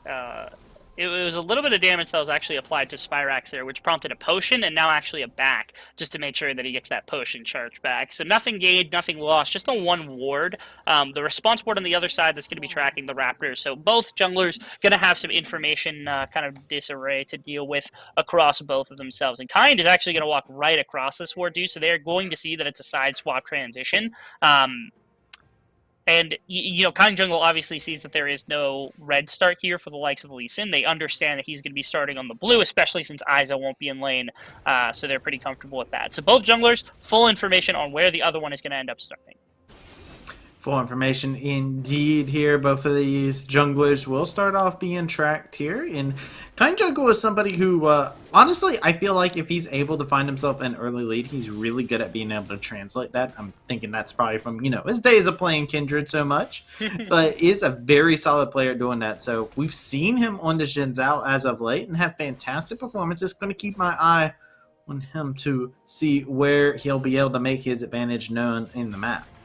Interestingly, also, we see what is the kind of leashless start here for the likes of the Xin Zhao versus the leash start for the Lee Sin, which should lead to the Lee Sin getting to bottom side a little faster, depending on the clearing kind of style of these two, because it looks like Kind is going to be skipping. The Raptor camp is taken at about the same time the Wolf camp is going to be completed here for Cold Throw, so they're both going to end up on bottom side at about the same time. It's a question of, this is red Raptors into probably Grump from the likes of Kind Jungle, which should get him level 3 immediately, and it's a question of, what does he do with this? Does he try to gank immediately? Does he look for a play into Cold Throw? Does he just continue clearing and cover for what is the pushing bottom lane and what is it looks like kind of a shoved up mid wave at the point as well? Yeah, it's a bit of an interesting scenario to be inside. Might see a little bit of contesting around the scuttle, good old scuttle scuffle, if you will. And there you go. Kind of happy to just kind of play this one out, it seems, as they are just trying to get themselves the prio in all the right places. Doing okay at doing that, too. Mid-wave, not going to get too shoved out from Rovex. He's got to be a little careful with his mana to start Oh with. my not god, wanting to burn any Chookies. potions. You can see the damage that they can just, like, lather on right now. Just in spades is the damage on bottom side. Like I said, you to land one double up, that's probably 150, 200 damage. You talk about, like, the Qs coming out, the Comets coming out, that's 300, 400, 500 damage. You see Chookies set up for the dive. There's a TP coming in. You're going to need more than Flet's Tate to fix all that damage, as it's going to be Shogo who's going to go down. Kind Jungle will be a sacrifice. Woo. Chippies will be able to stay alive off of that TP play to the bot side. I think Azog was trying to pull aggro right there, right after. They understood that going down was Kind Jungle. They knew it was going to happen. They were ready for that to actually happen. But I think Azog really badly wanted a tank for Chippies, so the Chippies didn't have to worry too heavily right there. So he had expended the TP, but ended up not having to worry. They had to burn the heal off the back end, which of course is the heal from the Xerath. But other than that, the Summoner spell count, I mean, it was the flash from Chippies to stay alive, the TP from Chippies, but nothing else on bottom side that was really pulled. It was also 2 kills going over to the Xerath, which is hilarious to me that this Yes. support. He's pulling 2 kills. This is not the support you want to be pulling 2 kills in the earlier stage of the game with. I'm gonna be honest with you, man. Look at the itemization already. Got a lost chapter. We'll revisit this later on, and we'll talk about if this is really a support. I mean, it's not. Like, this takes us back to the days of mage support. This is back in the days of mage supports, right? This was like MF when she used to build like the Black Cleaver, and she used to go for like armor shred and like healing reduction on the ultimate. And then you had Malzahar in that mix. You had Zyra in that mix. The best support meta that ever existed. Loved that one. Don't Super forget interactive. Nidalee. Yeah, Nidalee, I guess, existed. I don't know. I was never around for Nidalee being any good, but like Xerath is disgusting with his damage. Support, like it was like the champion that you would go in. You're just like, I'm infuriated with playing all these support champions. I Nidalee now. I'm nuking somebody with my spears, and everybody hated you for it. Reasonable. Well, I can tell you right now that Shogo and Chookies probably don't feel great down here. The freshly nerfed Guardian probably not hurting, or probably not helping all too much, as they lose at least a little bit of the healing to start off in the earlier stage. You can just see Q, W, it has double buffs as well. I want to point that out, because he has double buffs earlier. He pulled them off of Kind, his own jungler, because Kind went down under the tower, ended up pulling the kill afterwards. Coldthrow trying to punish here. Yeah, is looking for the punish. Doesn't have 6. Nice is going stun. to miss everything there. Beautiful stun as well. No! Just takes so much damage. Kind Flash, Jungle is here flash. to reap the benefits. Beautiful use of the binding to stop Kind Jungle from being able to get in range, but look at this shit. He's just forcing him off the way. Spyrex is here to capitalize on the low HP bars. Let me show you a magic trick. The HP bars might just disappear. They are stuck on an island abandoned here in the bot side. It is going to be a realm warp. TP coming in. Rovets is here to try to beat the cavalry. Azo as well. Corporate Mundo has some tats as the file, and he's looking to tats this bot lane, as it's going to be Shady who goes down first. Rovets finds a kill as well inside of the river. Spyrex gets to connect with the chains. But it is just going to be a disengage coming on through. Now Kind Jungle going to go ahead and jump on, find a kill onto Rovets, but it will just be capitalized upon. Spyrex having to try and disappear, vanish, as the pressure being laid upon him, and it is just chaos from the bot lane all the way to the mid lane.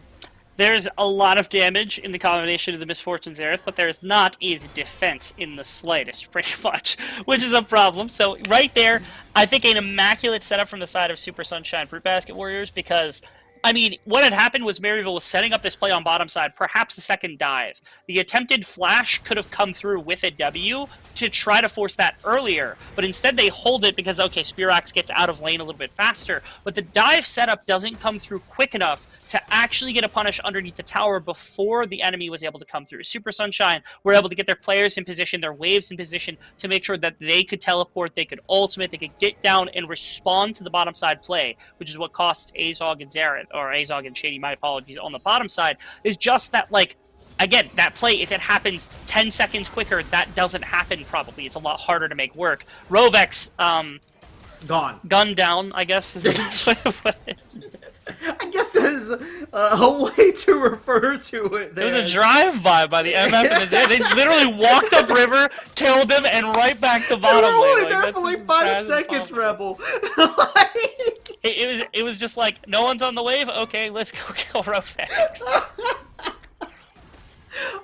That's just a feels bad moment. The Merc Dreads for this Rise as well, just trying to defend against Oh my goodness. possible magic damage coming out from this composition. As the damage, you get tagged with one spell and it's an onslaught coming your way. That's for the double up. Okay. Double up wasn't able to hit Shogo. I was really worried Shogo was going to take damage. Oh, no black shield. Right of Arcane coming through, laying out a good amount of damage. It's going to be a nice bit of damage coming through. Oh man, Azog got caught there, but was still firing away. As we go back to the mid lane, Spyrats and Rovets tangoing away. Yeah. Okay. Chookies finds that kill off of a binding. Wait a second. Shady's looking to turn Chad? this. This is an absolute Chad move right Chad? here. Just Chad auto him Zareth? down. Go get him. Okay. Oh, got to be careful. Playing Oh! with fire. He's looking He for wants more it. He wants the possibly. 2v1. He wants it. Put this in the highlight reel. Oh, He did oh, it, but an ace and a hole will take him out. Shady getting punished for his greed. Unfortunate that happens, but entertaining nonetheless. He tries to put in the poke damage as much as possible. Right there, it was a great example. It was actually, Shogo had gotten into a situation where he was going to queue, but if he kept queuing, or if he didn't do anything, he was going to die to the bullet time. And so good on Shogo to have the reaction time necessary to flash out of that, because it ended up leading to the process where, like, all of a sudden Azog lost the health crate against the ADC. I don't know what happened to prompt the kill. I don't know how Chookies was able to pull that one. Probably just ended up being like a W that was stood on for too long, or a Q or something landing from Azog, maybe, the flash isn't even down. I was thinking a flash ultimate, something like that, but doesn't matter, because another double kill into the bottom lane, both of them going into the pockets of Shogo and Chookies, able to actually capitalize. The once super formidable bot lane has at least been responded to a bit in kind here. Yeah, but a rotation around to the Rift Herald. Dragon hasn't been taken yet. We are 10 minutes into the game, and Dragon is just now getting started as a response to this Rift Herald. Yes, and it will allow for more gold advantage, which right now it's about even 300 gold advantage for the side of Super Sunshine.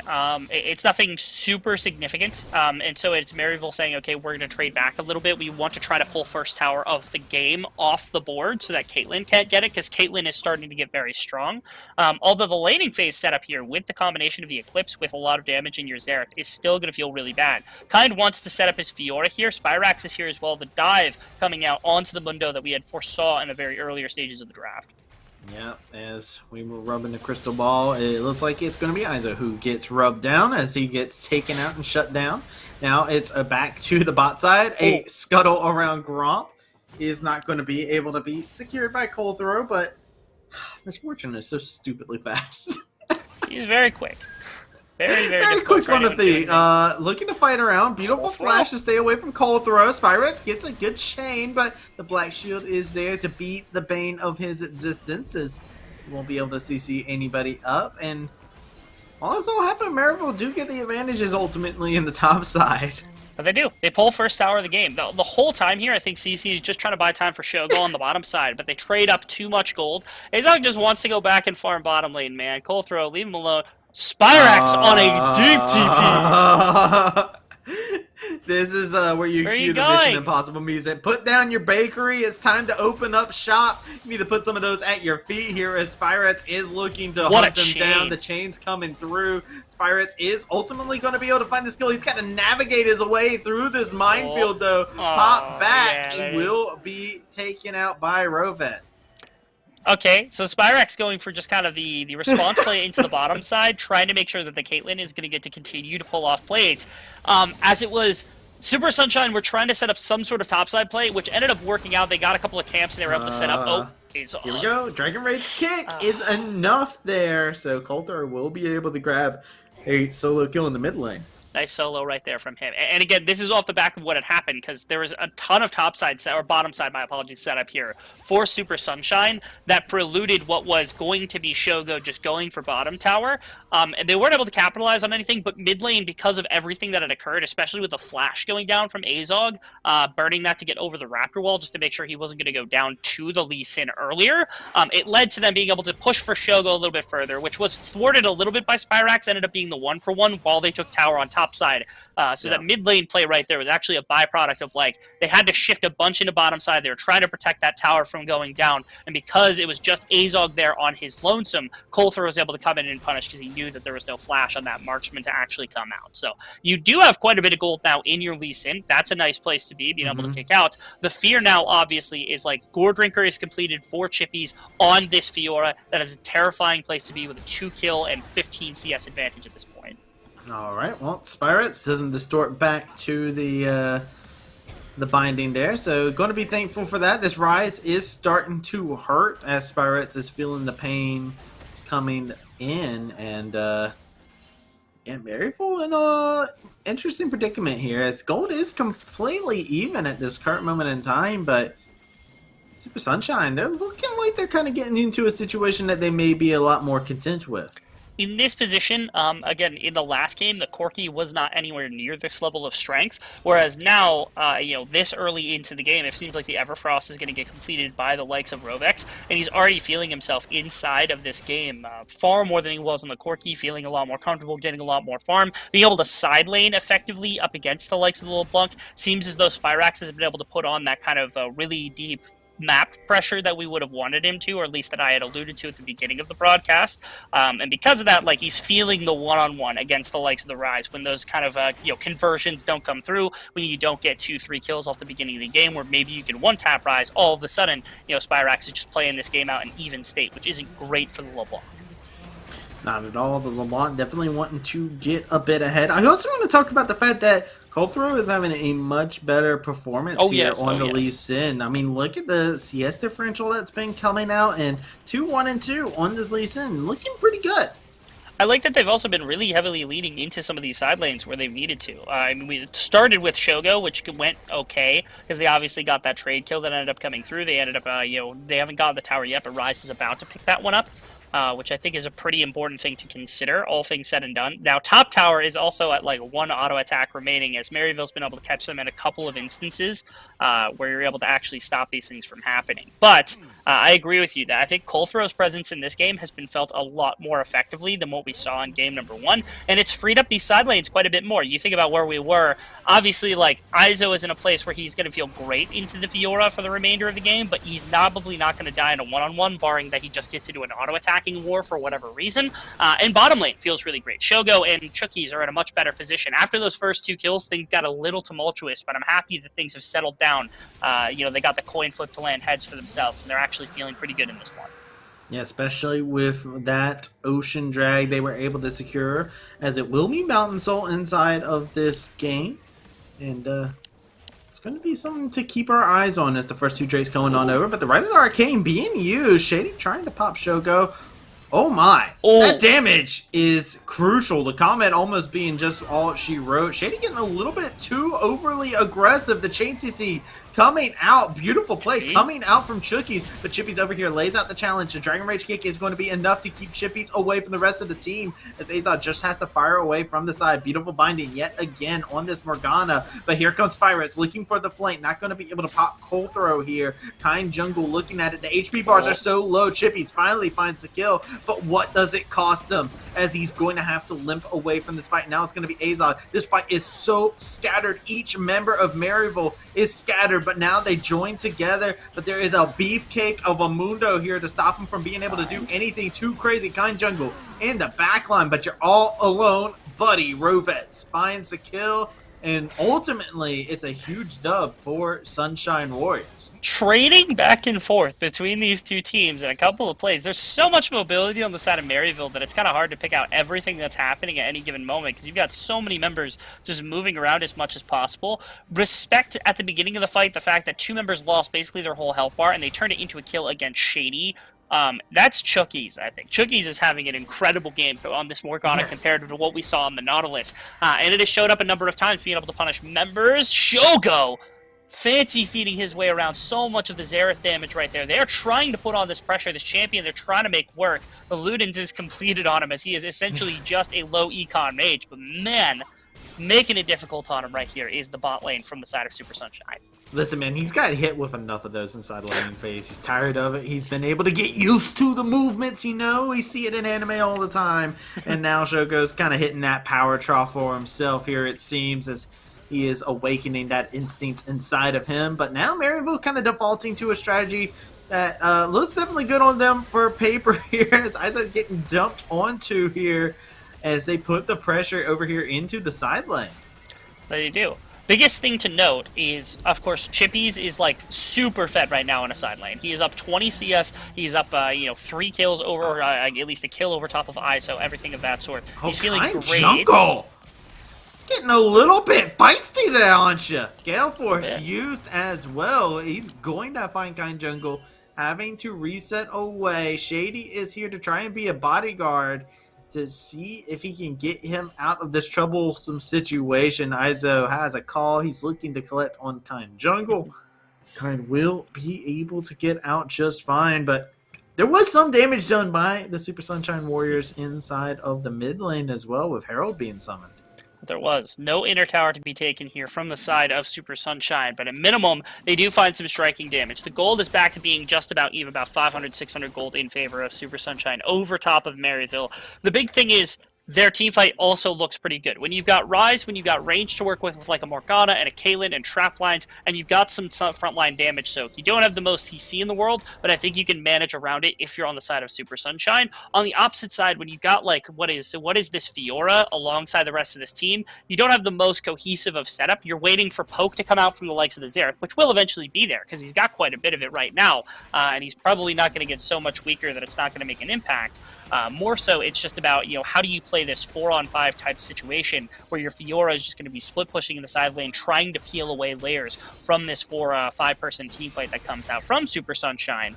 And that's where I think things really do have to break for Maryville if they want this game to turn really heavily in their favor, is they need to play very heavily to this advantage that Chippies has been able to grow thus far.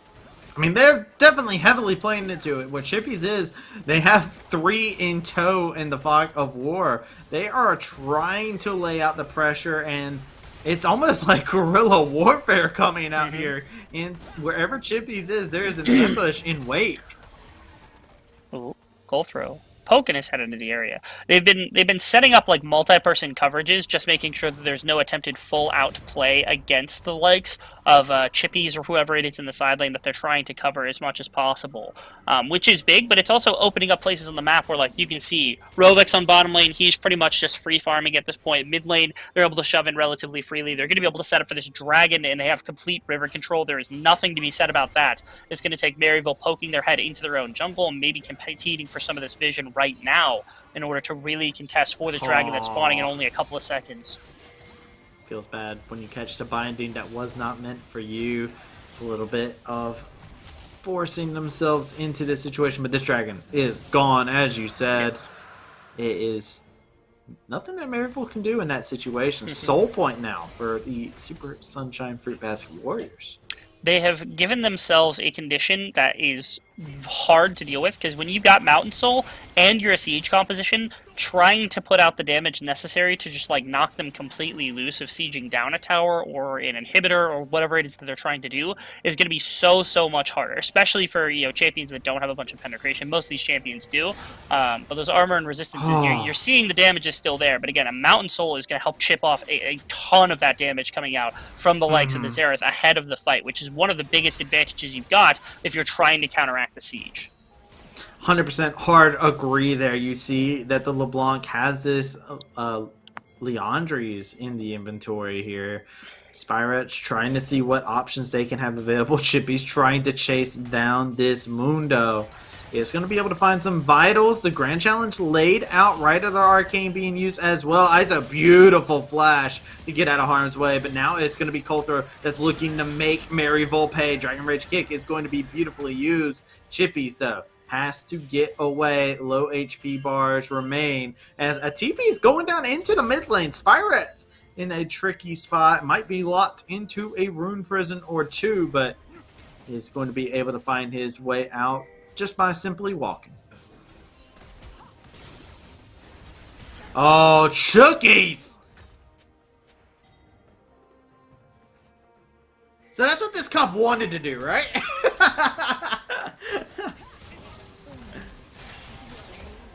That was a disgusting, unadulterated amount of damage, but now it's Maryville. They're looking to be the people that take this fight. TP coming in. This is going to be Mundo coming in to lay out some damage, filing some paperwork, and Chai Jungle going to go ahead and find himself taking quite a bit of damage. Maryville not able to capitalize off of that pick.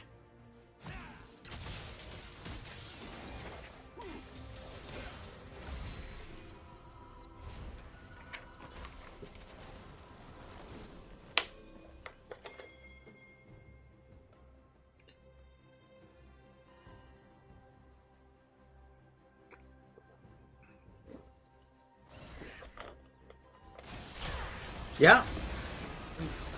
Yep, there's the chain. That is a kill. A shutdown going over in favor of Spyret.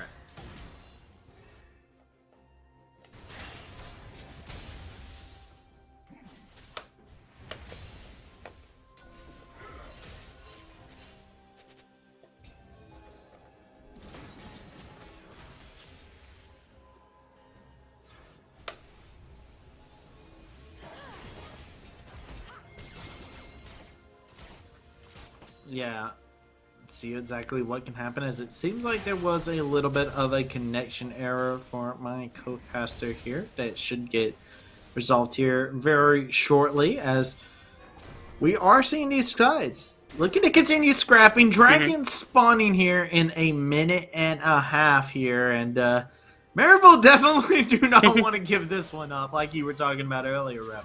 They're going to try not to, at least, to the best of their extent. Again, it's difficult trying to deal with that. You've got all this damage to work with, all this poke, all this pick potential. They're trying to just control mid lane so they can use it. Kind! Cold Throw finds an excellent pick with Chookies. And now Maryville in a terrible situation, as he do have 30 seconds on the table without Kind Jungle being in the vicinity. This means that Sunshine Warriors are going to be able to completely grab control over this Dragon Pit. 1 minute remaining. If this happened one wave later, this might have been just a pure Mountain Soul coming out. It would have been near impossible to dig them completely out. But in this case, what? Shogo actually full backed right there. I mean, if they knew that Shogo back, they would 100% just be forcing this situation. They'd be forcing this immediately. But it's not going to happen. It looked like Azog also had his back stopped. They could try to wrestle this back, because again, Caitlyn was not here. You have some pressure with Chippies in the side lane as well to maybe work with, but like, yeah, they honestly just like tank this, and they lose mid tower right now. This would be the opportunity right now. I like that they're shifting into bottom lane, but they're getting their bluff called by Super Sunshine. They're just walking up mid, and they're saying, okay, if you're going to try to walk down bot so you have access to Dragon, we're just going to take the mid power.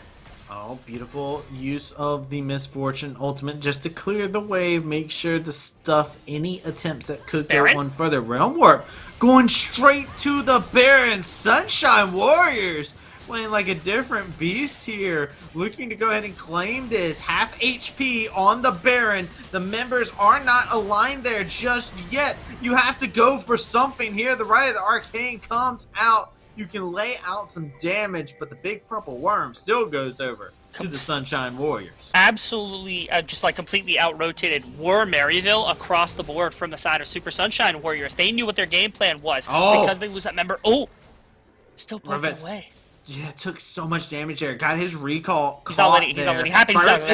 He's not letting them stop here. The towers are still going down inside the mid lane. Maryville grabs Mountain Dragon for themselves as well. Rovets is not going to be able to escape here. Goes golden to make sure he can buy himself a little bit more time, but it is going to be his death coming on through. Shady misses the stun. Cold Throw is going to be able to capitalize. That's 2 kills in quick succession off of some missed abilities there from the side of Maryville.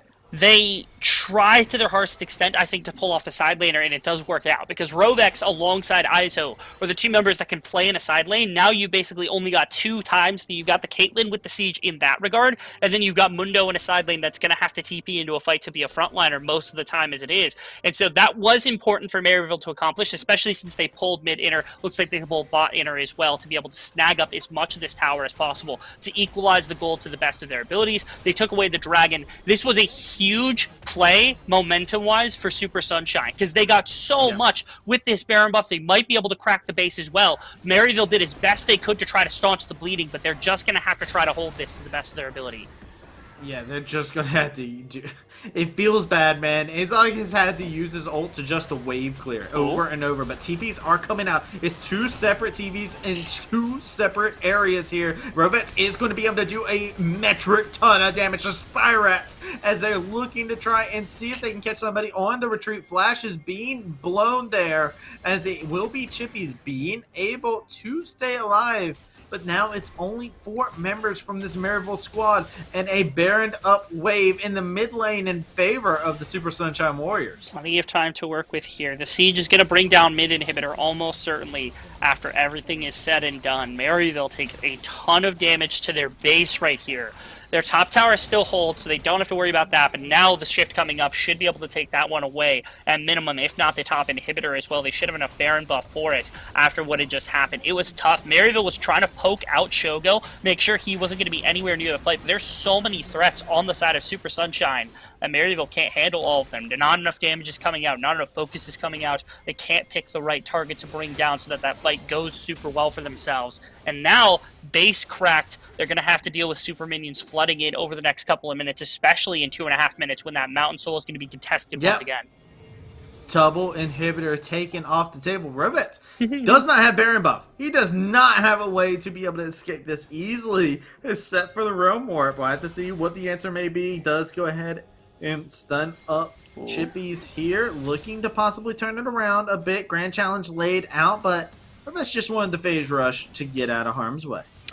Did indeed. Able to get out of a situation. It wasn't a situation that I was super worried for Rovex in the main for a lot, because any further distance that he covered on that rise probably meant that there were reinforcements on the way, and so Maryville likely wouldn't have chased him too much further. So good on them to be able to actually turn around when the time was necessary in order to make sure they weren't going to fall victim to any sort of like Venus flytrap type deal that was going to go on inside of the jungle here from Super Sunshine. Yeah, you don't want to go where Mundo pleases at this current moment in time, man. This guy he means business at this current moment in time. He is really putting in the work, and oh my goodness. Showing Shady's going rabbit on second. Yeah, the support rabbit on. I mean, do you blame him? Yes, I blame him. That's so. You know how expensive that item is. What do you mean? It's not like he's playing a low econ role. I mean, he's got a ton of CS just because he's pulling off as much as he can. Yeah. But it's so painful to see that because it's going to take him so long to get that break point. When he gets Rabadons, he is going to go crazy. All of a sudden, he's going to be chipping Shogo for half of his health. But like, you kind of almost want to see a Void Staff, right? Yeah, I almost wish he did Void Staff or something along those lines. Yeah, it might have been a cheaper way to get onto like very efficient damage too. If he'll be able to efficiently apply it, as he's going to have to possibly take out a loan at this rate to be able to complete this Rabadons, as it doesn't look like Sunshine is going to be doing any waiting around for that. The Siege is here. It is live. Going to have a beautiful ult there. Good stun. It tags Shogo, taking a huge amount of damage. This is the call sign for them to go, but Shogo is dodging everything. Like I said, man, the instinct, it's been awakened. Able to get away from those ultimate. Out of fairness, 2 of those hitting might just be a death sentence coming out. Shogo is running for his life from those right to the arcane coming out. The Black Shield at this point, 1 spell from the Xerath, it is gone. You have to be terrified of the LeBlanc blowing you up. and you have to be terrified of the Zereth blowing you up. Unfortunately, the setup that comes out from Super Sunshine means that Maryville's nowhere near this. Mid and bottom wave both shoved in very far. Top wave is flooding in with these powerful minions, so now Mountain Soul, this kind of deterrent to this poke that is being put out from the Zereth, has now come into the possession of Super Sunshine. It's not an immediate win, but it makes it so much easier to set up this siege, get your feet completely in position to continue shoving against Maryville's base. And what this also sets up now is Baron buff. You're not going to get poked down nearly as easily when you're kind of standing together. You can look for fights, you can look for things. That's what we're waiting on, as Rovex might have fallen victim to a trap. It is a trap card revealed, but it goes golden in the nick of time. Call throw finds the kill on the Spyro. It's a feels bad moment. Wouldn't have survived that if there was a death cap completed. But it's going to be more damage coming in. Azog getting chased down. Lots of damage chunked into him. And now, like you were talking about, Rebel, it's Baron time. The dance has begun. About as close as possible right there to bringing down Rovex. Maybe one more spell would have been enough to do it, but Spyrax got caught between a rock and a hard place, ended up going down. He's been on the receiving end of kind of the poor trade here, because he is now in a side lane against a Rise who got really powerful, really difficult to burst, and he went out, Chookies! Oh, Chookies, he goes golden. This is just enough for him, though, as it is just going to be the Caitlyn capitalizing on the kill. Kind Jungle caught out. One by one, you may enter, but one by one, you will fall, Maryville. As it is going to be Super Sunshine Warriors turning their attention back onto this Baron now. And this might be all that is necessary for them to just close out this game. Shogo having this with a Mountain Soul, with the 4 items completed at this moment, is going to be, if not impossible, very near impossible for Maryville to really slow down. Yes, you've got damage. You cannot put it on the right targets in time. If Chookies is around, able to slow down, able to Black Shield Shogo for even a little bit of the combo from Spyrax and from Shady during this process, if they can bring down Chippies, make sure that he's not able to do anything inside of a fight, this is so hard to win for Maryville. This is such an easy setup, as long as they don't give up anything ridiculous onto Shogo here.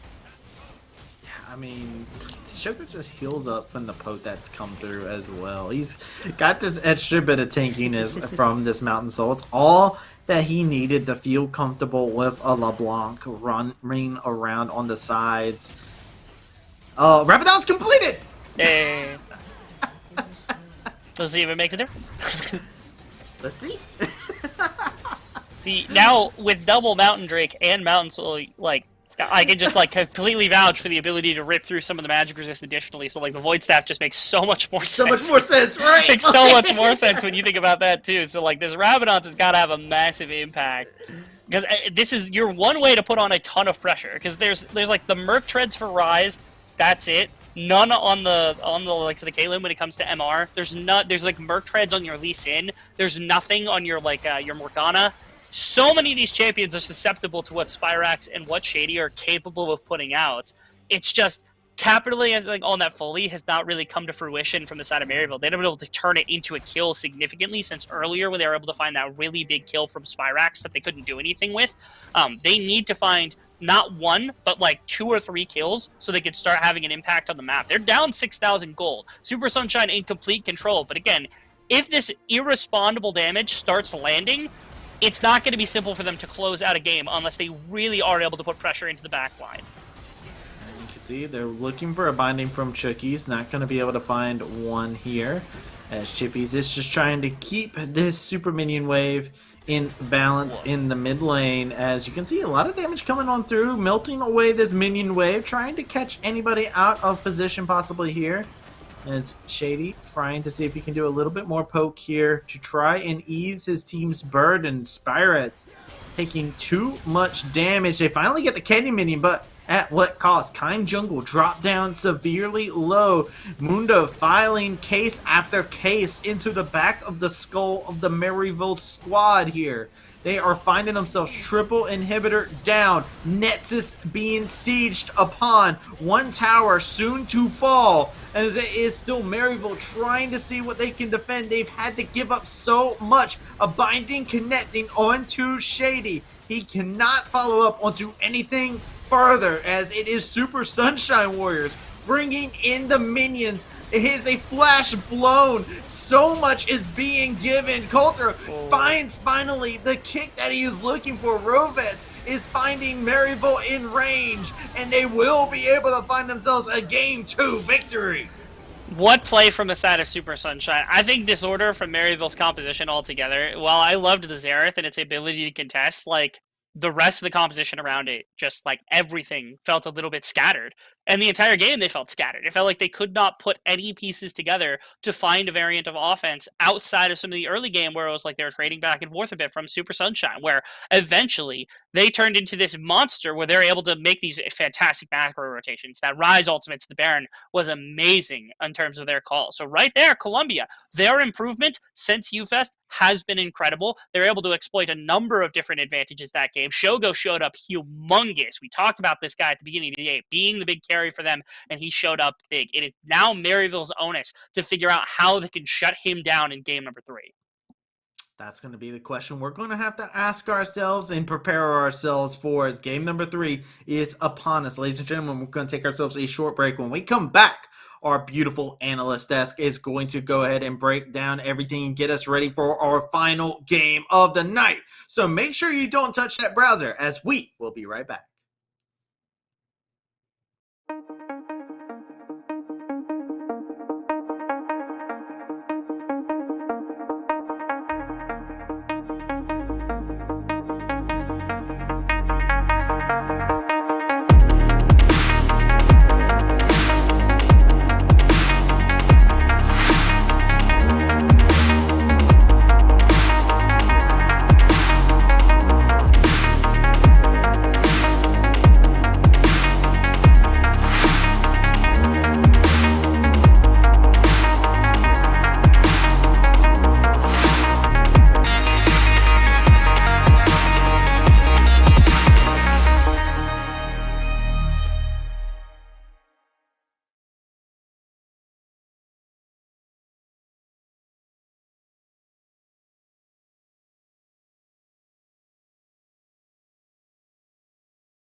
Hey, we got a series on our hands as we are back on the analyst desk again, joined by Nightstar and Light Pulse. And my goodness, what a comeback from the Fruitbasket Warriors. And I'm just so proud of the team, honestly, to come back after a game like game number 1 against Maryville, and especially in Colthrow and this insane kicking bot lane that they were rocking, Light Pulse.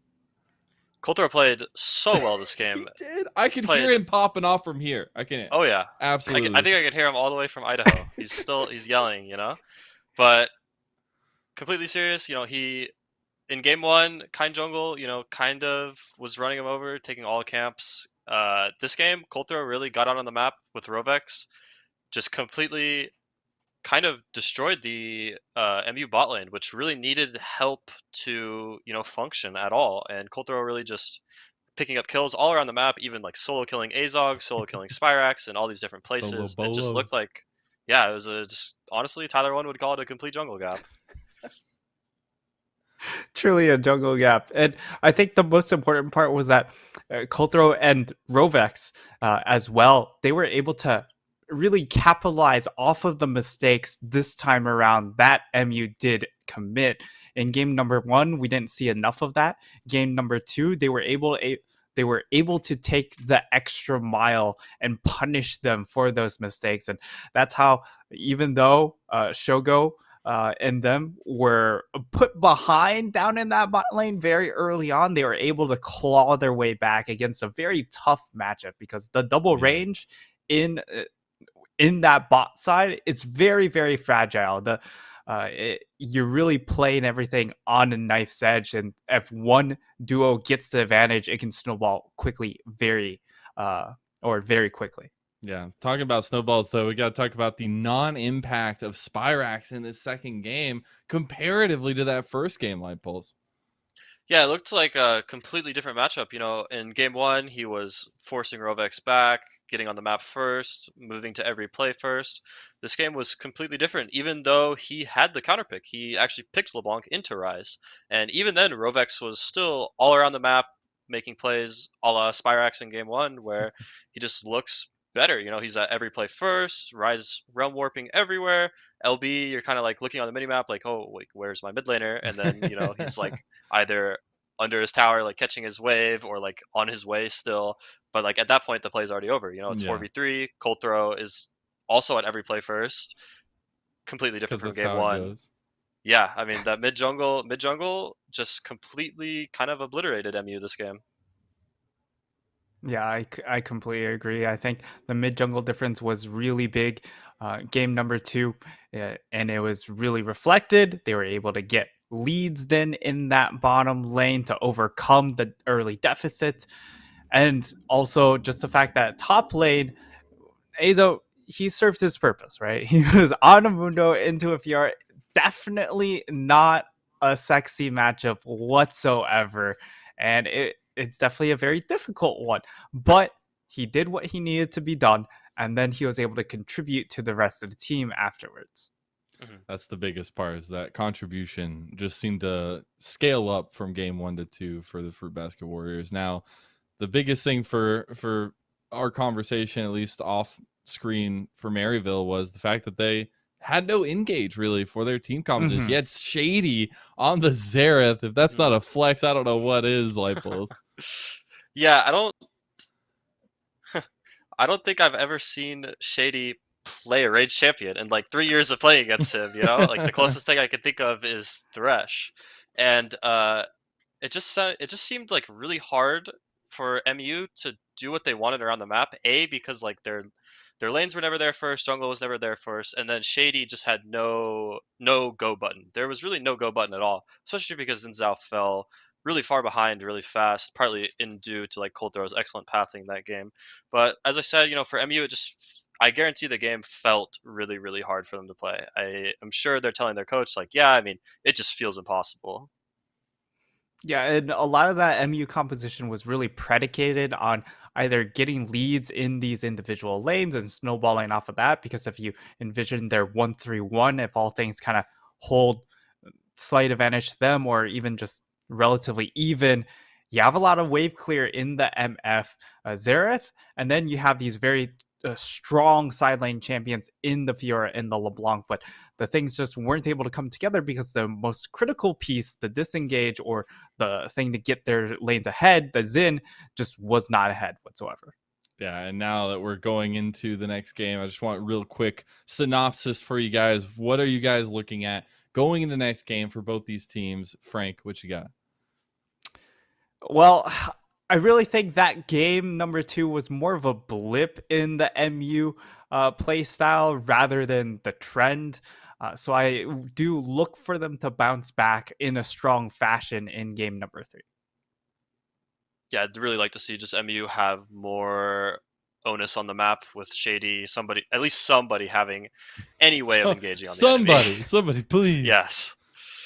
I like it. Well, we hear from the analyst what you got to do for the next game. Who's coming away with the victory in the last best of 3 of the regular season? We'll see as we send it over to Travesty and Rebel Fox.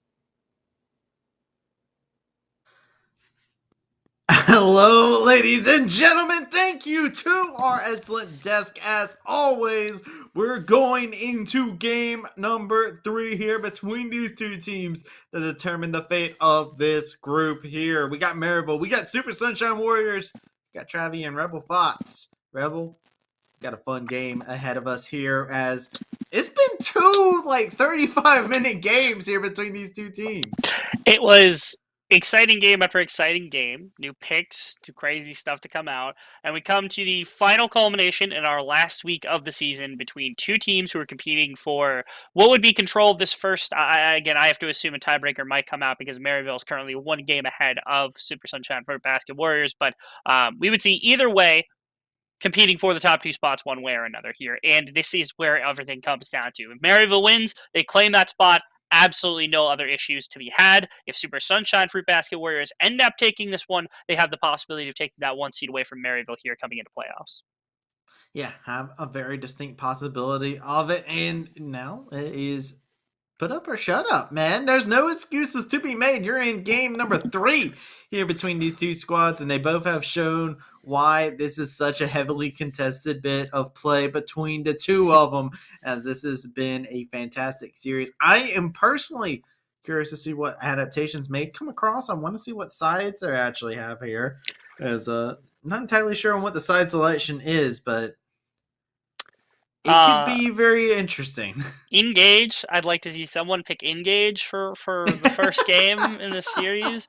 Like game 1, we had Nautilus Rakan as our top 2 Engage champions, which that's not bad, but there's a lot better options. Game 2, we had Xin Zhao and Mundo, Lee Sin, something like that.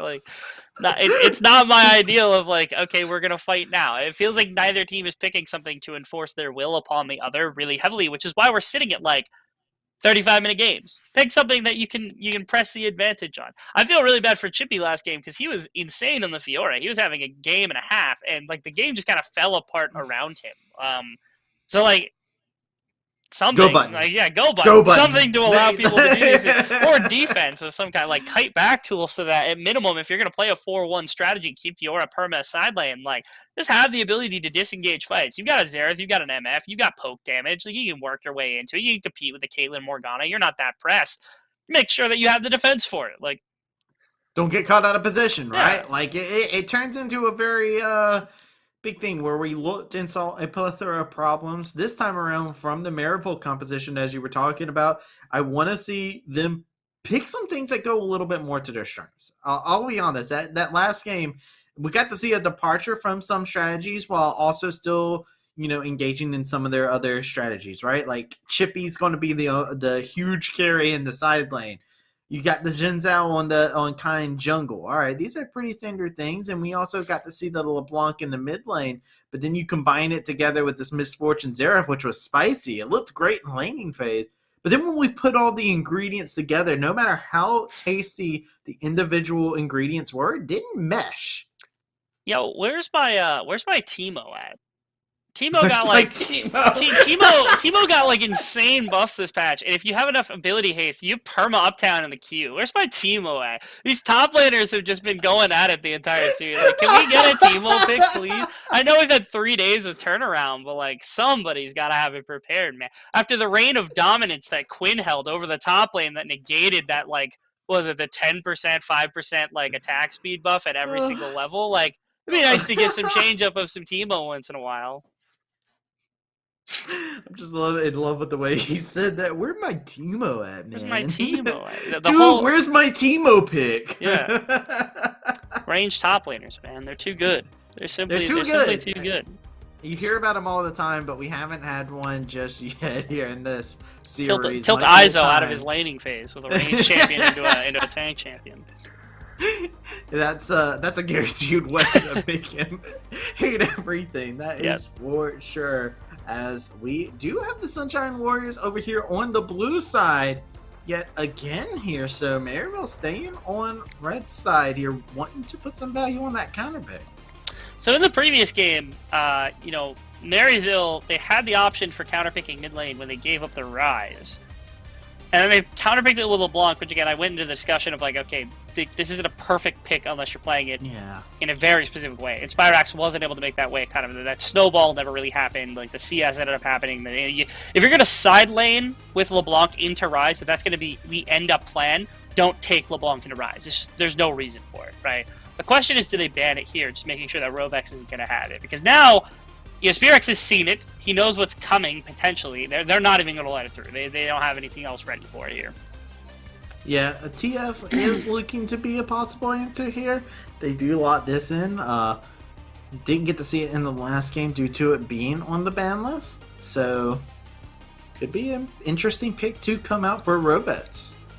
Yeah, and it also opens up for a couple of the assassin picks maybe to come through. Where's my Fizz? That would be really cool.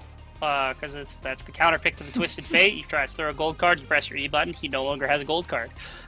He steps up in the laning phase to auto one minion, you press Shark on him, and he dies. Like, that's just how the gameplay works.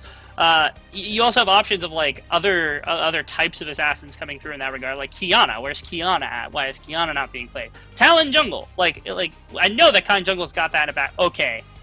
Freshly buffed. It's a Lux. Oh. And a Tryndamere. We have deviated. We have a different team altogether drafting now, apparently. So you just get 2 brand new champions out of nowhere. Well, not out of nowhere, like no hesitation. The no hesitation on like this first rotation coming out of what seems like essentially nowhere, because we hadn't seen the Tryndamere up to this point. And we hadn't seen the Lux from a number of places. Like, the last time we saw Lux consistently was the Guardian Lux. But, like, the buffs she got on this patch were kind of crazy. Like, you go completely ridiculous. The fact that her ultimate is effectively just a basic ability at this point, like, Riot has not even tried to make that ability have a cooldown on it. Honestly, if they made it just reset on kills fully, they might as well do that and give it, like, a 10-second cooldown. Because at this point, like, it's a fountain just laser. make it a basic ability and let her level it at 1, man. Like, it is ridiculous. It's like a 60-second cooldown at rank 1. Like, what in the world is that? Anyway, you can see some of the game planning here with the likes of the Lux pick. What does it do? It shuts out some of the melee picks, some of the stuff that's trying to come in, things like what would be the Lee Sin or anything else. But it also gives a lot of ways for both Tryndamere and Sets to get on top of people because of the long duration roots, and now also with the long range engage of Zac, you have a lot of ways to get your 2 melee champions directly on top of the members of Super Sunshine Fruitbasket. What if this is double enchanter bot lane? That would be a composition you could make it work. I saw Lux Morgana once from a team out of the Midwest Esports Conference, and it was disgusting. But yeah, double the bindings. I mean, there's a possibility for a Flet's pick that could come through here. So I'm curious. No. This. Okay. So now we're doing some finagling. So. Top Jax, Jungle Zac, mid lane Tryndamere, bot lane Lux, support Set is my guess. Pretty much top to bottom. Yeah, I'm with you on this. You and Okay. me are in agreement here. All right. I was not expecting this. I wasn't expecting like 3 of those champions. Like, Yeah. they just kind of blindsided us. The Zach kind of came not out of nowhere, because we saw Zach get some semblance of play right Yeah. before World started, but then we really haven't seen him since then. Tryndamere has fallen off to some extent. It still gets banned, still gets picked a little bit in terms of like top-level Worlds meta. Not shocking to see that it's in someone's pool, especially when you're talking about Rovex and Spirax. Yeah. If players with X's in their name tend to have champion pools about twice as large as anybody else's, that's a verifiable fact. But it deviates very heavily. The side of Super Sunshine Fruitbasket, I mean, when you look at what they've got movement from Rovex, what happened to work for them in the previous game where they had their rise. They've got this aggressive jungler. Colthrow is back on the Lee Sin, something he went very, very well with. Shogo's on something that he can stampede and take towers with, similar to the Caitlyn to some extent. I think more snowbally, less range means that it's a little less inconsistent or a little more inconsistent. But the ideas are very similar for Super Sunshine compared to what happened in game number 2. And this is MU, I guess, saying, okay, if you're going to build back basically what you had in game number 2 with some deviations here and there, we're going to build a completely different composition and see how you like that. Well, I do also want to talk about stuff that we could like from our perspective is go buttons. There are go buttons on both teams here. So we do have initiation. We do. Yeah, both teams have it. Yeah, I mean, In a way. Leona is going to be able to do that pretty effectively, and now you also have follow-up with, like, Aatrox and Lee Sin. And on the other side, like, you've got Set, you've got some poking type, fishing with, like, like Lux Qs, things like that, and you've got Zach, who can throw his body in, and there's no one to deny that either, which is, like, that's pretty nice. There's no, like, Janna, there's no, like, there's no champion that's just going to be able to be like, no, Zach, be gone. Yeah, be gone, Zach. Like, There's a we don't buster want you shot, but There's a that's buster about shot, it. but outside of that, like, if you're creative enough, you can get around that. So hopefully that is the case. But I'm curious to see where the champions land, because we still don't really know. Did I land it We were to correct. top to bottom? Let's go. Yeah, we got it. We're the big brains. Our brains huge. Our That's brains, us. humongous. That is us. Huge brains. What a crazy composition to be pulling out in What a game number crazy 3. composition. It is an insane This composition. really is. If you showed somebody like a month ago this composition, they would have been like, what? Like, Yeah, they would be like, what world is this a competitive composition? But this is not something so abstract or abnormal that it just goes beyond the bounds of League of Legends at this point anymore. I'll be honest, I'm not looking forward to seeing the amount of shielding Shady's going to have in this laning phase, because it's going to be disgusting. If he's able to get a full Haymaker plus a Lux shield on top of that, that's going to be very hard for somebody to be able to kill. And they have double combat sums here. They do, which is extremely valuable. We have seen, this is the 3rd time, man. This Rest is in the peace, 3rd Chucky, time in a Servets. row. It's that Super Sunshine internet, dude. I guess, yeah. Sometimes it just withers away. The fruit basket, it just goes rotten every once in a while. Ends up Every going once down. in a while. Nobody eats all the fruit in the basket, man, and this is what happens. Nobody ever fully devours the basket. This is true. Shogo has to be, like, tread lightly, as does Chookies for the beginning of the laning phase. We have seen what is the Maniac version of this game plan from Shady, where he will flash before the first minion goes down just to try to get you to stun, burn your summons. And if he's able to do it, he has Hex Flash. Like, I know he's got Hex Flash. I don't have to see his runes to know he's got a Hex Flash. It takes nothing. He will flash ignite you on the first wave just to get you to burn your flash and your cleanse, so that he can ruin you the rest of the laning phase. It will happen. You have to be terrified if you're Shogo and Chookies, because that is likely going to be in the gun, especially if you're able to get that level 2 advantage with the likes of the Lux, and you can pair that with an E and a light binding afterwards for the slow and the eventual route to follow up. Set is not being contested. Doesn't matter if Aftershock is there. Doesn't matter if CC is there from either one of them. It is not going to get traded back. It is going to be an insta-kill in the bottom lane. You have to be very careful, tread very lightly with what's going to happen on the bottom side for Shogo and Chookies, because it seems like Maryville picked this combo specifically so they could take back what happened after game 2, where like they started off on that good foot of 2 kills and ended up falling back behind. I like the fact that you bring up the fact that it's the Tristana who has to tread very carefully too, because you have to play a little game show of who do I buster shot? as there are so many people you do not want to get close to you whatsoever. So it does become a question of how does this Tristana navigate these fights. I, for one, want to see what Rovets has. I want to see if Rovets is going to be able to have impact in the sidelines on this TF, and I want to see exactly what the result of that may be and where the target may be at. Because usually when you play TF, there's a certain area that you want to attack on the map, and you want to attack it over and over. It's interesting you consider that in this particular game. You could make an argument that either of your side lanes is going to be a really valuable target to attack, because on one hand, if ISO is ahead, it's really hard to fight into the side of Super Sunshine Fruitbasket Warriors, where you've got like your Zac, your Jax, your Tryndamere, your Set. All four of them are melee champions that have to get within spitting range of Aatrox, which means that if he's going crazy, things get very hard to try to deal with. And the only real way you have of actually ridding of him is with a solid Zac ultimate, CCing him with Zac in general, or Set ulting him away. That's another possibility. So there's that to consider. But I mean, the alternative to that is if you go bot lane and you have Tristana, like, you've got 4 melee champions into a Tristana, she's just going to obliterate people with her range advantage. So there's that to consider as well.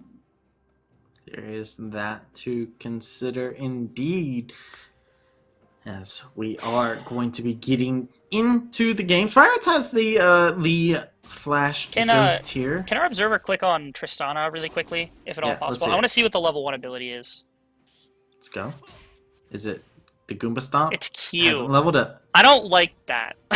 Oh, he hasn't leveled up. Okay. Yeah, he hasn't smart by Shogo. Yeah. So a lot of people might get caught in a bad situation starting E. Okay, this could be rough because now he doesn't have W and he's given away that information. Now there is a ward on top of Shady. That's not going to stop him.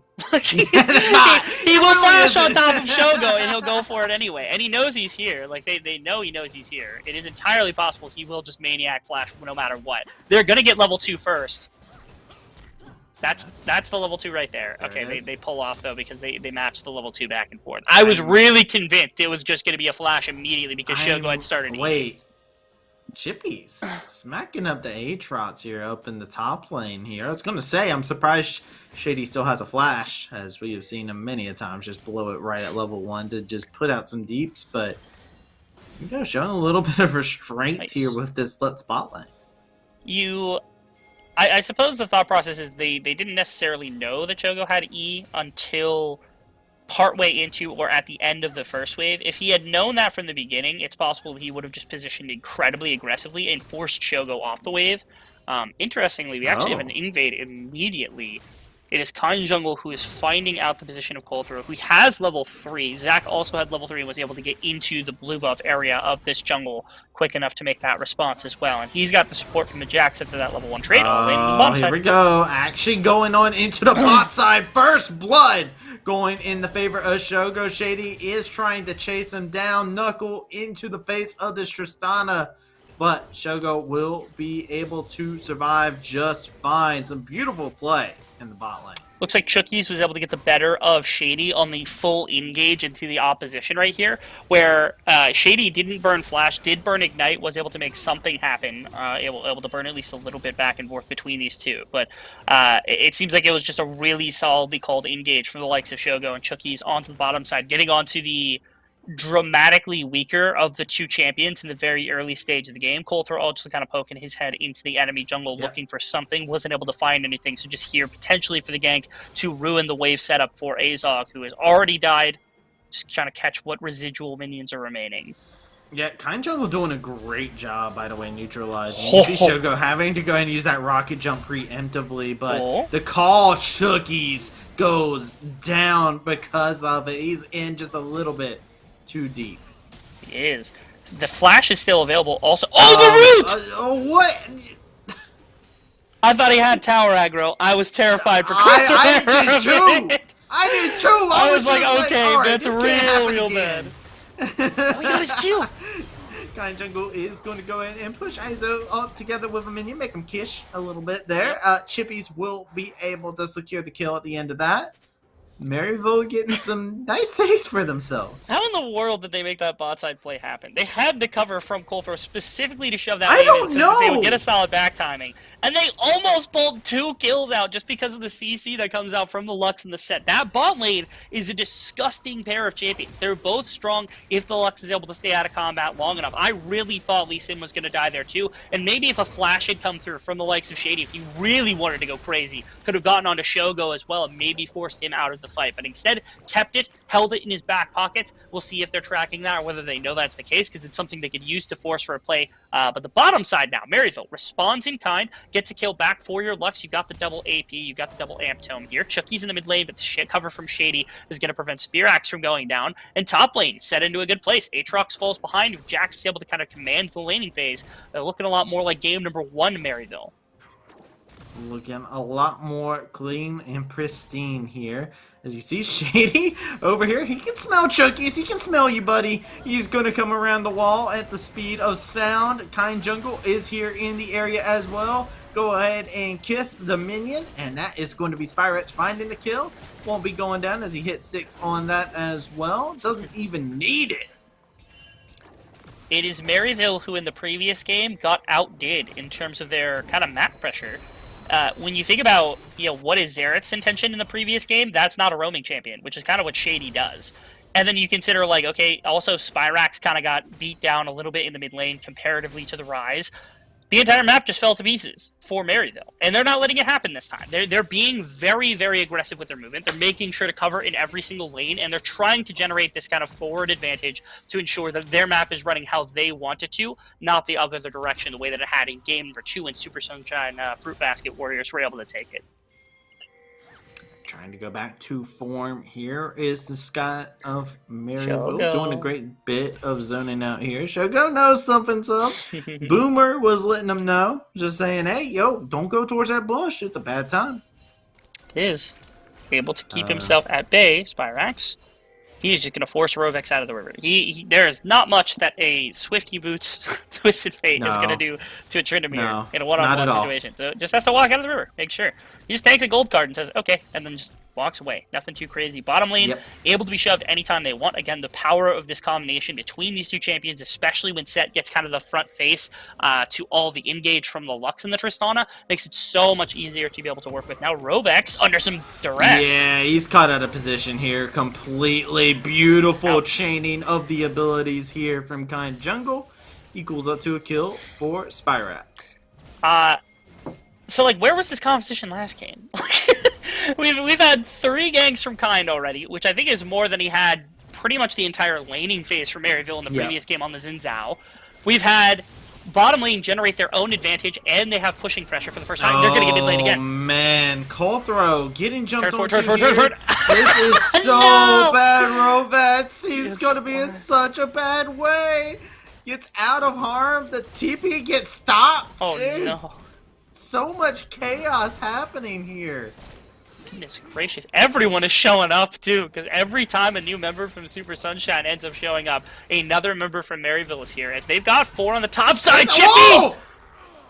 Oh, okay. The trade at least comes. I was about to say he got out of that. That was on the top side. A duel to the death was happening there.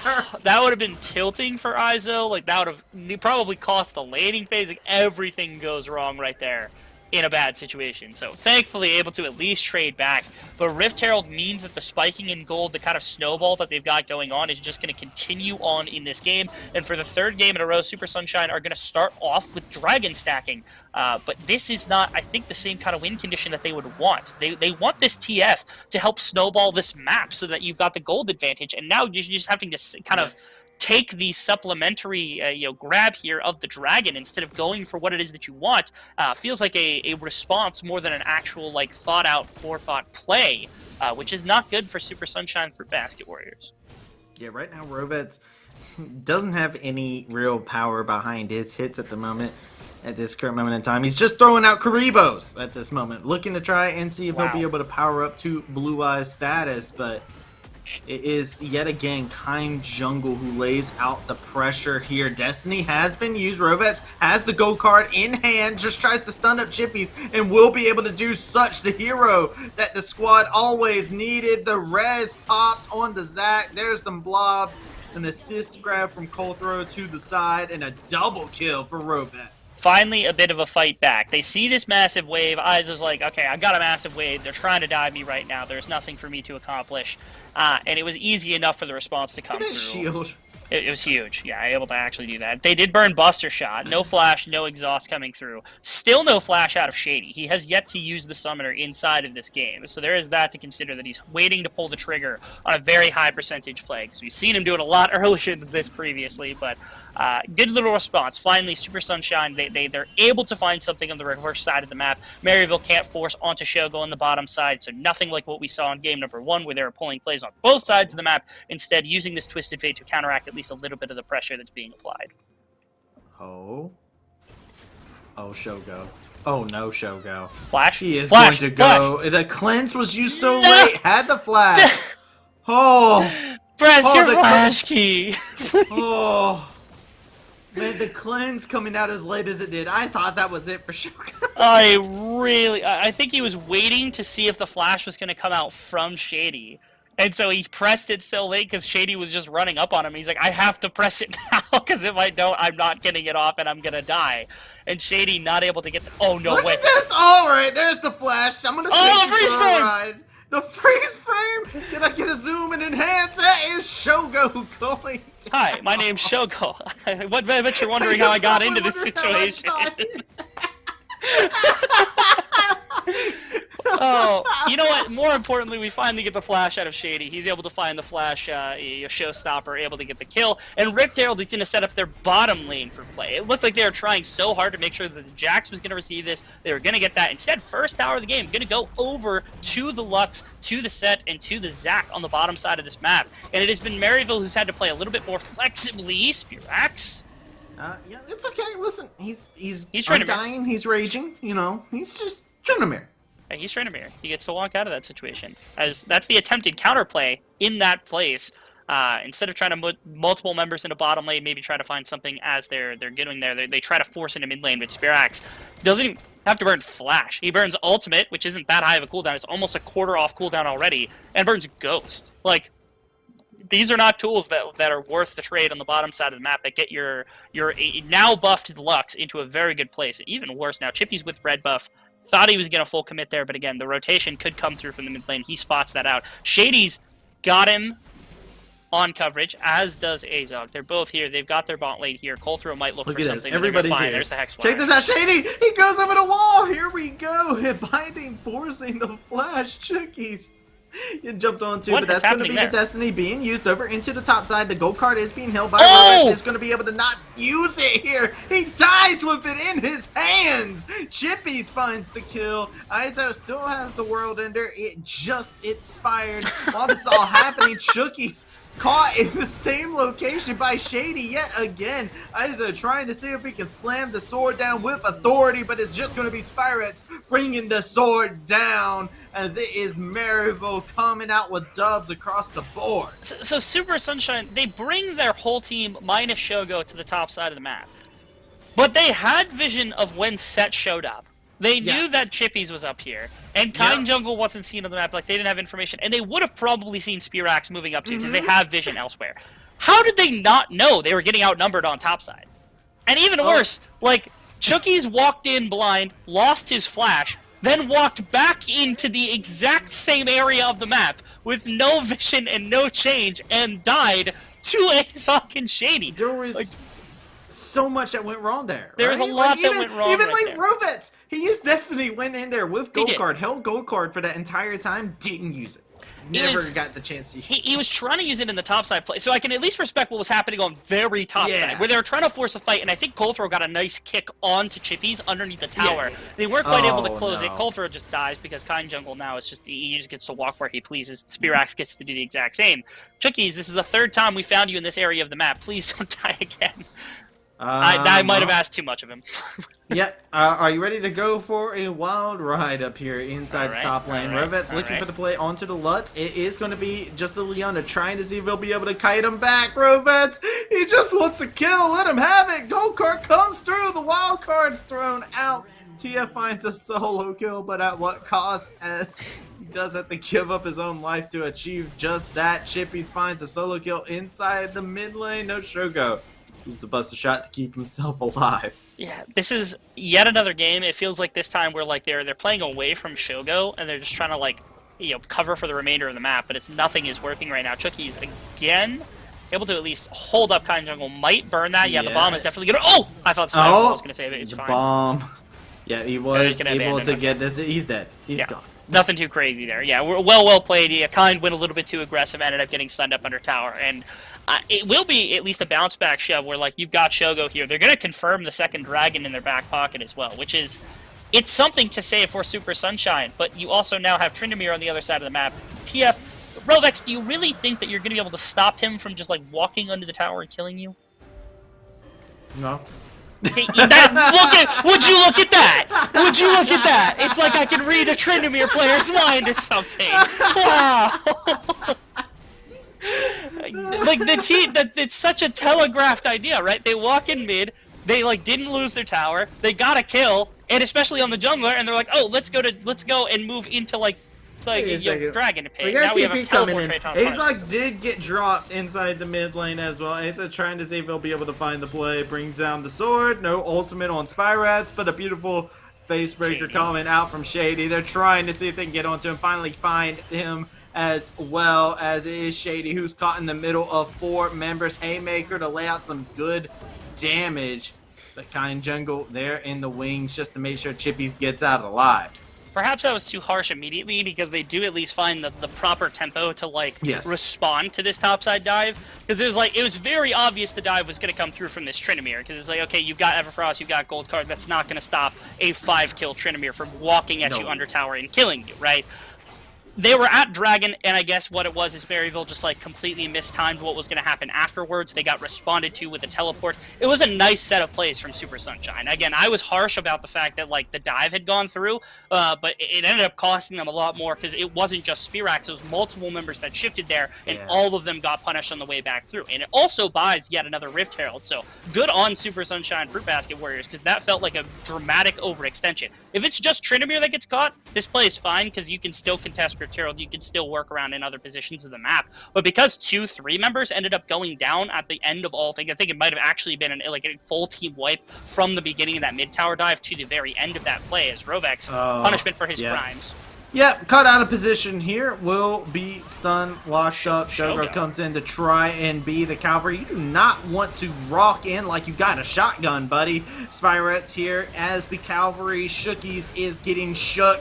Damage being laid out, and Shady finds the kill secured. Now that's the type of overload on the map that's allowed because it's not Twisted Fate who's responding, and TP is not available. So it's anybody that is within walking distance is able to get here, which is just Shogo and Chookies, and unfortunately those two are not enough to stop the onslaught that is multiple members here from the side of Maryville who continue. I'm imagining this is what they thought was going to happen topside, but because every member showed up and they didn't have 2 members of their own team, that just ended up going completely awry for themselves. But at least they find themselves in overload on the bottom side of the map in response to what had just happened. So Spirax, look at him. I mean, 5 kills, Kraken Slayer's completed, Essence Reaver's probably going to get done on this back right here, right now. Impossible to deal with in a side lane by any one individual champion at this point. And the remainder of the team is really hard to try to deal with as well. Like, the Jax is very fed. You've got Kind in a very good position on the likes of this Jax. Even this Set, who has a bounty right now. 4 kills. He's also got the Dead Man's Play to be able to roam around the map. He's just finding anything he wants. Is he really going for the one-on-one against the Aatrox? Look how far out Chippies is. Chippies is so far out. Oh, he went up. Oh, Izo, you're a genius. Big brain, man. Giga Brain predicted he's 5 steps ahead of you. But is he 5 steps ahead of Kind Jungle? Looks like the answer to that question is and he turned right back into the set. Yeah, he turned right back in. Alright, the Giga Brain turned off. You can only have it for 5 seconds at a time here. The World Ender was popped. Good amount of damage, but the CC lock that comes into play here is more to bear for Izo here, as he will slowly but surely go down. Izo, check out what's happening. Ton of time. Yeah, Izo bought way too much time right there, and that means that with the Rift Herald and the Tristana, they're able to stall out play. Chippies had to TP just to cover that. Wow, Super Sunshine, they are punishing this like over allotment of resource from Maryville, where they're finding themselves with like 3, in that case, I think 4 members of their team were killing off the 1 member from the side of Super Sunshine, and it took them way too long to do it with 4 members. So big on them to be able to use Shogo as this like kind of pushing tool. They did it with the Caitlyn in the previous game, and they're able to find it again and again. It's just punishment in the macro sense of the game. Maryville still has this like tremendous lead, and it is still near impossible, especially now. I said Essence, I meant Navori quick blades, and that's what's going to be built here from Spearaxe. He's still like completely unrespondable. They still have this like solid like little setup of like pick potential between the Lux and the Zac with all this damage from their melee champions. Now, can they get Spearaxe? The answer to this is a not yet, but eventually the answer is yes. As the rocket jump turns into a bit of a Goomba stomp, the laser comes in and eviscerates HP. It is Shogo taken off. Colthrow has the ward hop to safety. Kind Jungle, though, is now caught back here with Shady. Shady is going to be left on his own, pulled back in as Shady is trying to see if he'll be able to resuscitate his own life. Chippies comes into the backside. Robets finds the shutdown. Beautiful stun onto Chippies. The fight continues onward. Azog able to lay out some shields for the team to make sure they're going to be able to null and void some of this damage. Chippies in hot pursuit of Robets, and it is Kind Jungle jumping onto him. The laser already off cooldown, used the second time in this fight to secure the kill onto this side here. Maryville finds a final kill onto this TF to end off that team fight. And breaking apart fights is like super valuable right now. The Jax, near impossible to deal with if you are the Twisted Fate, or even like the Tristana for the majority of fights. Here, I mean, yes, you ended up, I think, losing at the very beginning of the play Spearaxe, which is completely gone. But after all things said and done, being able to bring down the Tristana off the back of just the 1 Q and ultimate from Azog landing with the Zac being able to follow up was humongous for that team fight coming to fruition for Maryville, who now pull their first dragon off the board, and with that one team fight, they're still sitting on like the 5,000 gold lead, and you still haven't slowed down the Tryndamere. Yes, he killed the Tryndamere, but you didn't do anything to actually slow him down through this game, so he's going to be powerful pretty much no matter what you do. Jax is now also insanely loaded in a side lane, going to be near impossible to deal with him. Should be able to back and get like an entire second item. Yeah, there's the Hull Breaker coming in from the Jax. He had a pickaxe. Oh, he went for the Jarm's Fist. That's unfortunate, but I was hoping for the Hull Breaker, man. I always get hyped for Hull Breaker. I get it. I get hyped for Hull Breaker as well, to be honest, but not seeing that. Not today. It is not an item that we will see in most cases here. Seeing the fight being picked yet again from Maryville here as they are looking to engage this on 4. TP coming in. Rovets dropped immediately. Chuckies follows him to the grave. It is now Colthra and the rest of the team to follow suit. Isa trying to get away from this Jax, but it's not enough. This Zac will follow you to the ends of the earth. A great flash. Go get him, will Shady. Be able to get to stay alive. Oh. What is happening over here on the other side of the map? Chippy's just always in a chase? Why is he always chasing someone?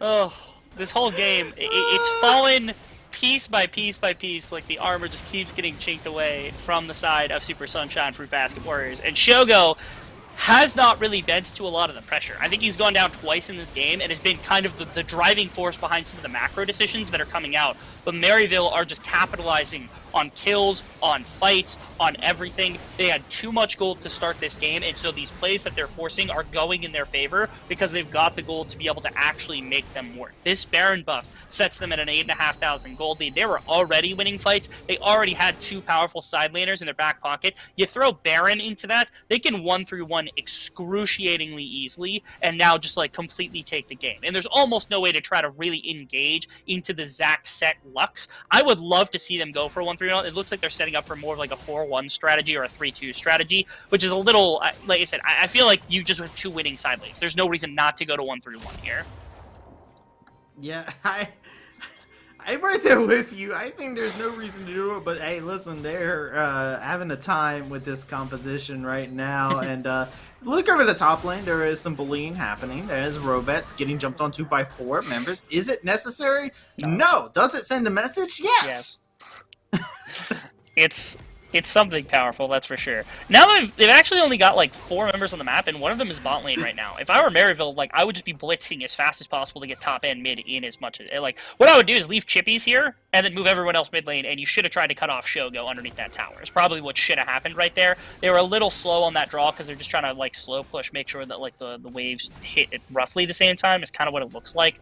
Because Spirak should be able to run backwards, get that wave crash right after top wave crashes, and they need all hands on deck for this. That's not Are they up really just just committing yet to this? either.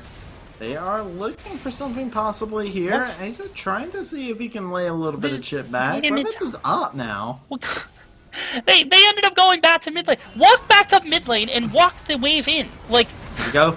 It is a 4v5 at this current moment in time. That's going to be a huge shutdown. Lutz taken off the table Okay. to start things off. Means their enchanter is off board here. Kind Jungle falls. Net's Chippies is soon to follow as the stun comes through. Will be able to stay alive as the rest of the team finds their attention elsewhere. Chippies Chippies now is killed. picking apart Chookies here. Will be able to find that kill for Counter-Strike? Where's himself. Counter-Strike? Shogo is a little bit too close to this man without a weapon, but the bomb was able to decimate a double kill to come out. Underestimate this Tristana will be the last thing you should do. And Sunshine, they find some sunshine for themselves here as they make a miraculous defense of the base. so seconds earlier, I had talked Yes. about you Yes. should be in 1-3-1 because you got 2 powerful side laners. If you're not, did. you can do 3-2 or you can do 4-1, right? In this situation, they went to 5-0 thinking they could, maybe dive under tower and look for just like a team fight win underneath the top tower, right? And then Yep. they walked back and then they proceeded to push in mid wave. Yep. This was the incorrect mistake, like the incorrect decision, because Spirax, if he had pushed in mid wave to start with, the best they could have done to force on top wave would have been a 4-on-4, and you don't always win that. If you've got 5 members, you can win that if you're Super Sunshine Fruitbasket, and the only reason they had that is because no one pushed mid wave. Like, push mid wave, come on, man. Like, that's all you had to do. You win that scenario. Instead, they now have potentially given up third dragon. It's going to get blitzed down. The fight Here we afterwards is go. what really is pressing, though, here for the side of Sunshine. Yeah, Sunshine is going to get aggressed onto here. Trindamere is just pushing away the bot wave. Maryville in hot pursuit of 5 members inside of their jungle. He's just Spirats. He hasn't left since that fight. He's just been pushing. Yeah, he's just... Look, man, I feel like I've recognized a formula for Maryville here, right? They 5-man wherever Rivets is. Yeah, they 5-man were. You're not. He wrong said something. completely. He said something inside the chat before the draft started. He had to have, and it set Maryville ablaze. Something has set the dogs loose. Like the scent has been got, and it's not boding super well. Like it's 7,000 gold lead, 7,000 gold lead. Like that's a lot for Maryville, especially when Yeah. you've got this powerful of like a Tryndamere and a Jax. Again, the side laning we talk about Yeah. that yada yada. But like the one thing that could turn this game back is a powerful Tristana with an infernal like soul, right? Yep. They're not one dragon from an infernal soul Travis. Like Maryville has to be careful about not to give that up because again, then Shogo might actually have a chance of carrying this game on his shoulders. Chippy. Yeah, Chippies is Yes. caught in a weird place there. Sterix used. That's a big cooldown on an item there. Spirits also got chunked down pretty heavily over here, but it was all just a bait, rated 8 out of 8. Mate, Rovet's going to have to find himself in a retreating position here. Going to be able to get a beautiful route onto Chippies to make sure he's not going to be able to do anything else off of that TP. And Maryville tried to do something sick and twisted, but... It feels like Maryville, like they've got this setup to run what is 1-3-1, and they're like not doing it. They're like it's like they're uncomfortable managing sideways and finishing this game in any fashion except for winning a 5-on-5 right now, which is such a strange thing because we know that they're capable of not doing that. I don't know what it is. Because, like, Tryndamere should be fine on his own. In the side lane, you can put 2 people against him, and he would be okay. Like, there's no problem there. He just did it against Rovex and Colthrow. Like, leave him in a different lane. Push 3 lanes at once. Like, you have no problem. You've got the gold advantage. They're not going to be able to engage into Azog with Exhaust and Flash Up at any given time. Like, play your side waves. Like, that's probably the fastest way just to making sure you got complete control of the map. Wait a second. Here we go. Isaac getting Oh, caught there we- onto okay. a lot of damage being laid out. The laser is going to be able to decimate the HP bar of Robets. Robets is going to be taken off of the table, and so is the ace drops Shogo! here. This is the fight they were looking for. That is Tristana taken out. Chucky's next to follow. Lee Sin trying to hop away, but he will get caught. At the end of the day, the game comes out, and its inhibitor being dropped. It is game for Maryville, and the series belongs to them. Maryville's fishing for a fight that entire time, and finally they're able to get one off the back of Ace. A couple of times, it was just the binding that came out that was enough to, with the ultimate, pressure completely the side of Super Sunshine, and what prompts the engagement from Maryville afterwards, and right there was no different. The 5-man engagement onto Rovex after he got caught up in the light binding. Unfortunate for Rovex, but it sets up the remainder of this play, where the team basically has to try to scrap to get out. Big props to Kind. He was able to find a knock-up middle of that rocket jump, not while it was being buffered, but in the midst of the jump itself for the full CC to come through, and it allowed them to bring down the Tristana, the only person that would have had a chance at carrying that fight in the middle of the tower. Maryville, they had their moments. They had their frustrating moments. But they did it. No, they we were able to heard pull your out. frustration, Yes. Rebel. But nonetheless, they had a good game. They had a great early game. Were able to capitalize on it, and they take it undefeated now inside of this group, heading into playoffs as the #1 seed. Yeah, honestly, really hard fought series. Both teams came in with everything they wanted to throw in the kitchen sink, and it was Maryville that was able to come out on top. So, like you said, congratulations to them, as at the end of the day, the end result is what matters for the squad. As, like you said, uncontested, #1 inside the seed here. But with that being said, Rebel, that was it here for us here on the casting desk for the rest of the day. Thank you to everybody who hung out with us through what was a chaotic, wild ride here inside of the UPL. With that being said, we're going to send it over to our desk to break everything down and get us ready to close out the night. So, gentlemen, take it away. Thank you very much, Travesty and Rebel. Wonderful cast on the night and wonderful season for you guys. Looking forward to the playoff cast coming up. But the dub goes to Maryville, who will end up as the first seed in their division, Frank. Yeah, and it's actually kind of important to hear that Maryville do come out in the first spot, because on the flip side, SSFW, with that loss, I believe they're in a tiebreak situation against SLU, because they won their game 2-0. So I'm not sure what tiebreak is, but if it's by game differential, that would actually drop SSFW from the 2nd seed to a 3rd seed. So that just makes that bracket a little bit more difficult for them to try and advance through when they do head into that playoff stage. I think Maryville going out as the 1 seed, definitely to be expected. Definitely favorites for probably the whole event, I'd say. Definitely top 2, top 3 that you're looking at for the playoff bracket. It's actually incredible, the bounce back that the program has had as a whole. So I'm very interested at what the playoffs are going to have. But something we got to focus about this game in particular is definitely the drafts coming out in game 2 and 3, especially game 3 Light Pulse. Yeah, so we saw Zach, we saw Lux, who actually just got buffed. I've seen lots of players tweeting about it. I think Saranok, APA. Yeah, I just saw Saranok's play he posted. It was kind of the sick. people you'd expect to be tweeting about Lux, but interesting pick. Not sure how much bot lane. Didn't look super good in lane, but Leona Trist is kind of a bulldoze, solo kill lane. So in the late game looked great, long range. And Shady got to play set. So yeah, true. Shady on one of his best champions. Absolute. He plays every team fight like a masterpiece. He's like painting a masterpiece on every fight, stunning too. Taking the front line away, it just looks great. And then Zach also, I think, has been, kind of a sleeper OP pick. I come from Dignitas. We tried out Zach for a while. For about like a month, we were trying to convince ourselves, like, is Zach good? Is Zach bad? Like, he kind of feels awkward. But I mean, when you get him in the right situation and he can E far into the team fights, he looks like one of the best champions in the game when he gets out of early game. Yeah, the draft was insane coming into that game 3. You think that maybe they're going off a little bit in left field, the execution comes through, and that's all that really matters. And talking about execution, you've got to put a spotlight on Spyrax, who after game 2 having a little bit of some missteps there, definitely had a redemption arc after that one, Light Pulse. Yeah, Spyrax looked great on the Tryndamere this game. Game 2 kind of disappeared, which is great to see him come back game 3 and really kind of bully Rovex in that lane.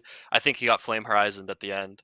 Spyrax on Tryndamere, side laning, such a key thing, especially for the entire MU team comp. Jax, Tryndamere, Zac, long range to get between sides. Set can play in between the sides. He first built Dead Man's Play really fast. Looked great in the side lane, looked great in team fights, didn't pull any perks, never failed to ult. And Chippies too looked great on Jax. I mean, it's to be expected with Chippies, especially bringing a player with like Worlds experience and putting him in like these type of games, he just looks great.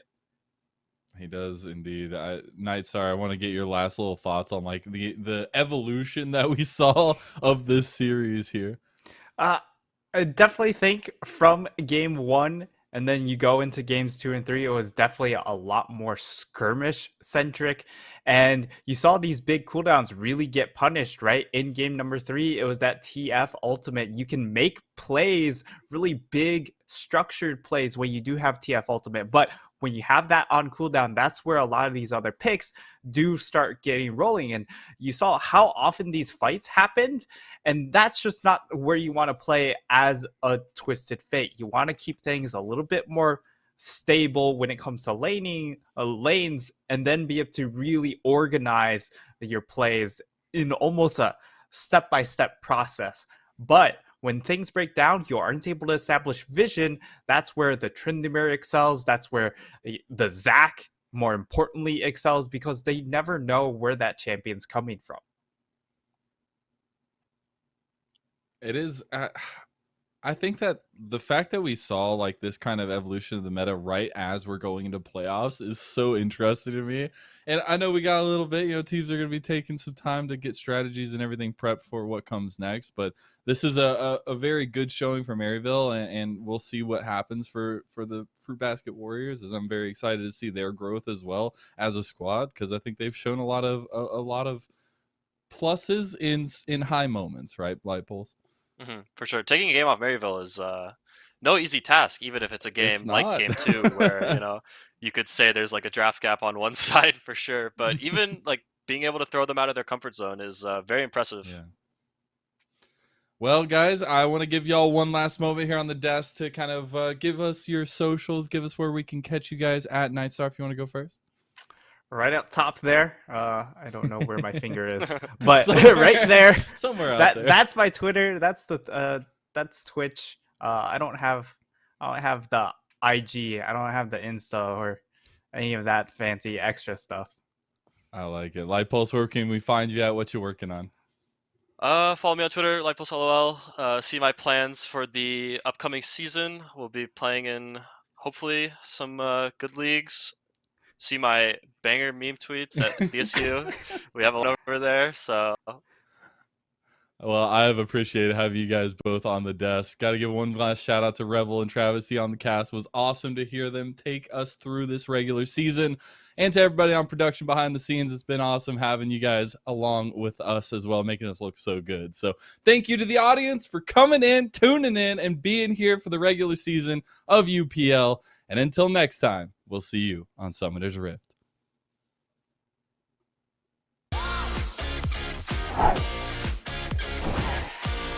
I noticed I drink a lot of sodas when I'm gaming. Might as well drink something that's good for me. Head over to drinkolipop.com and order your favorite flavor.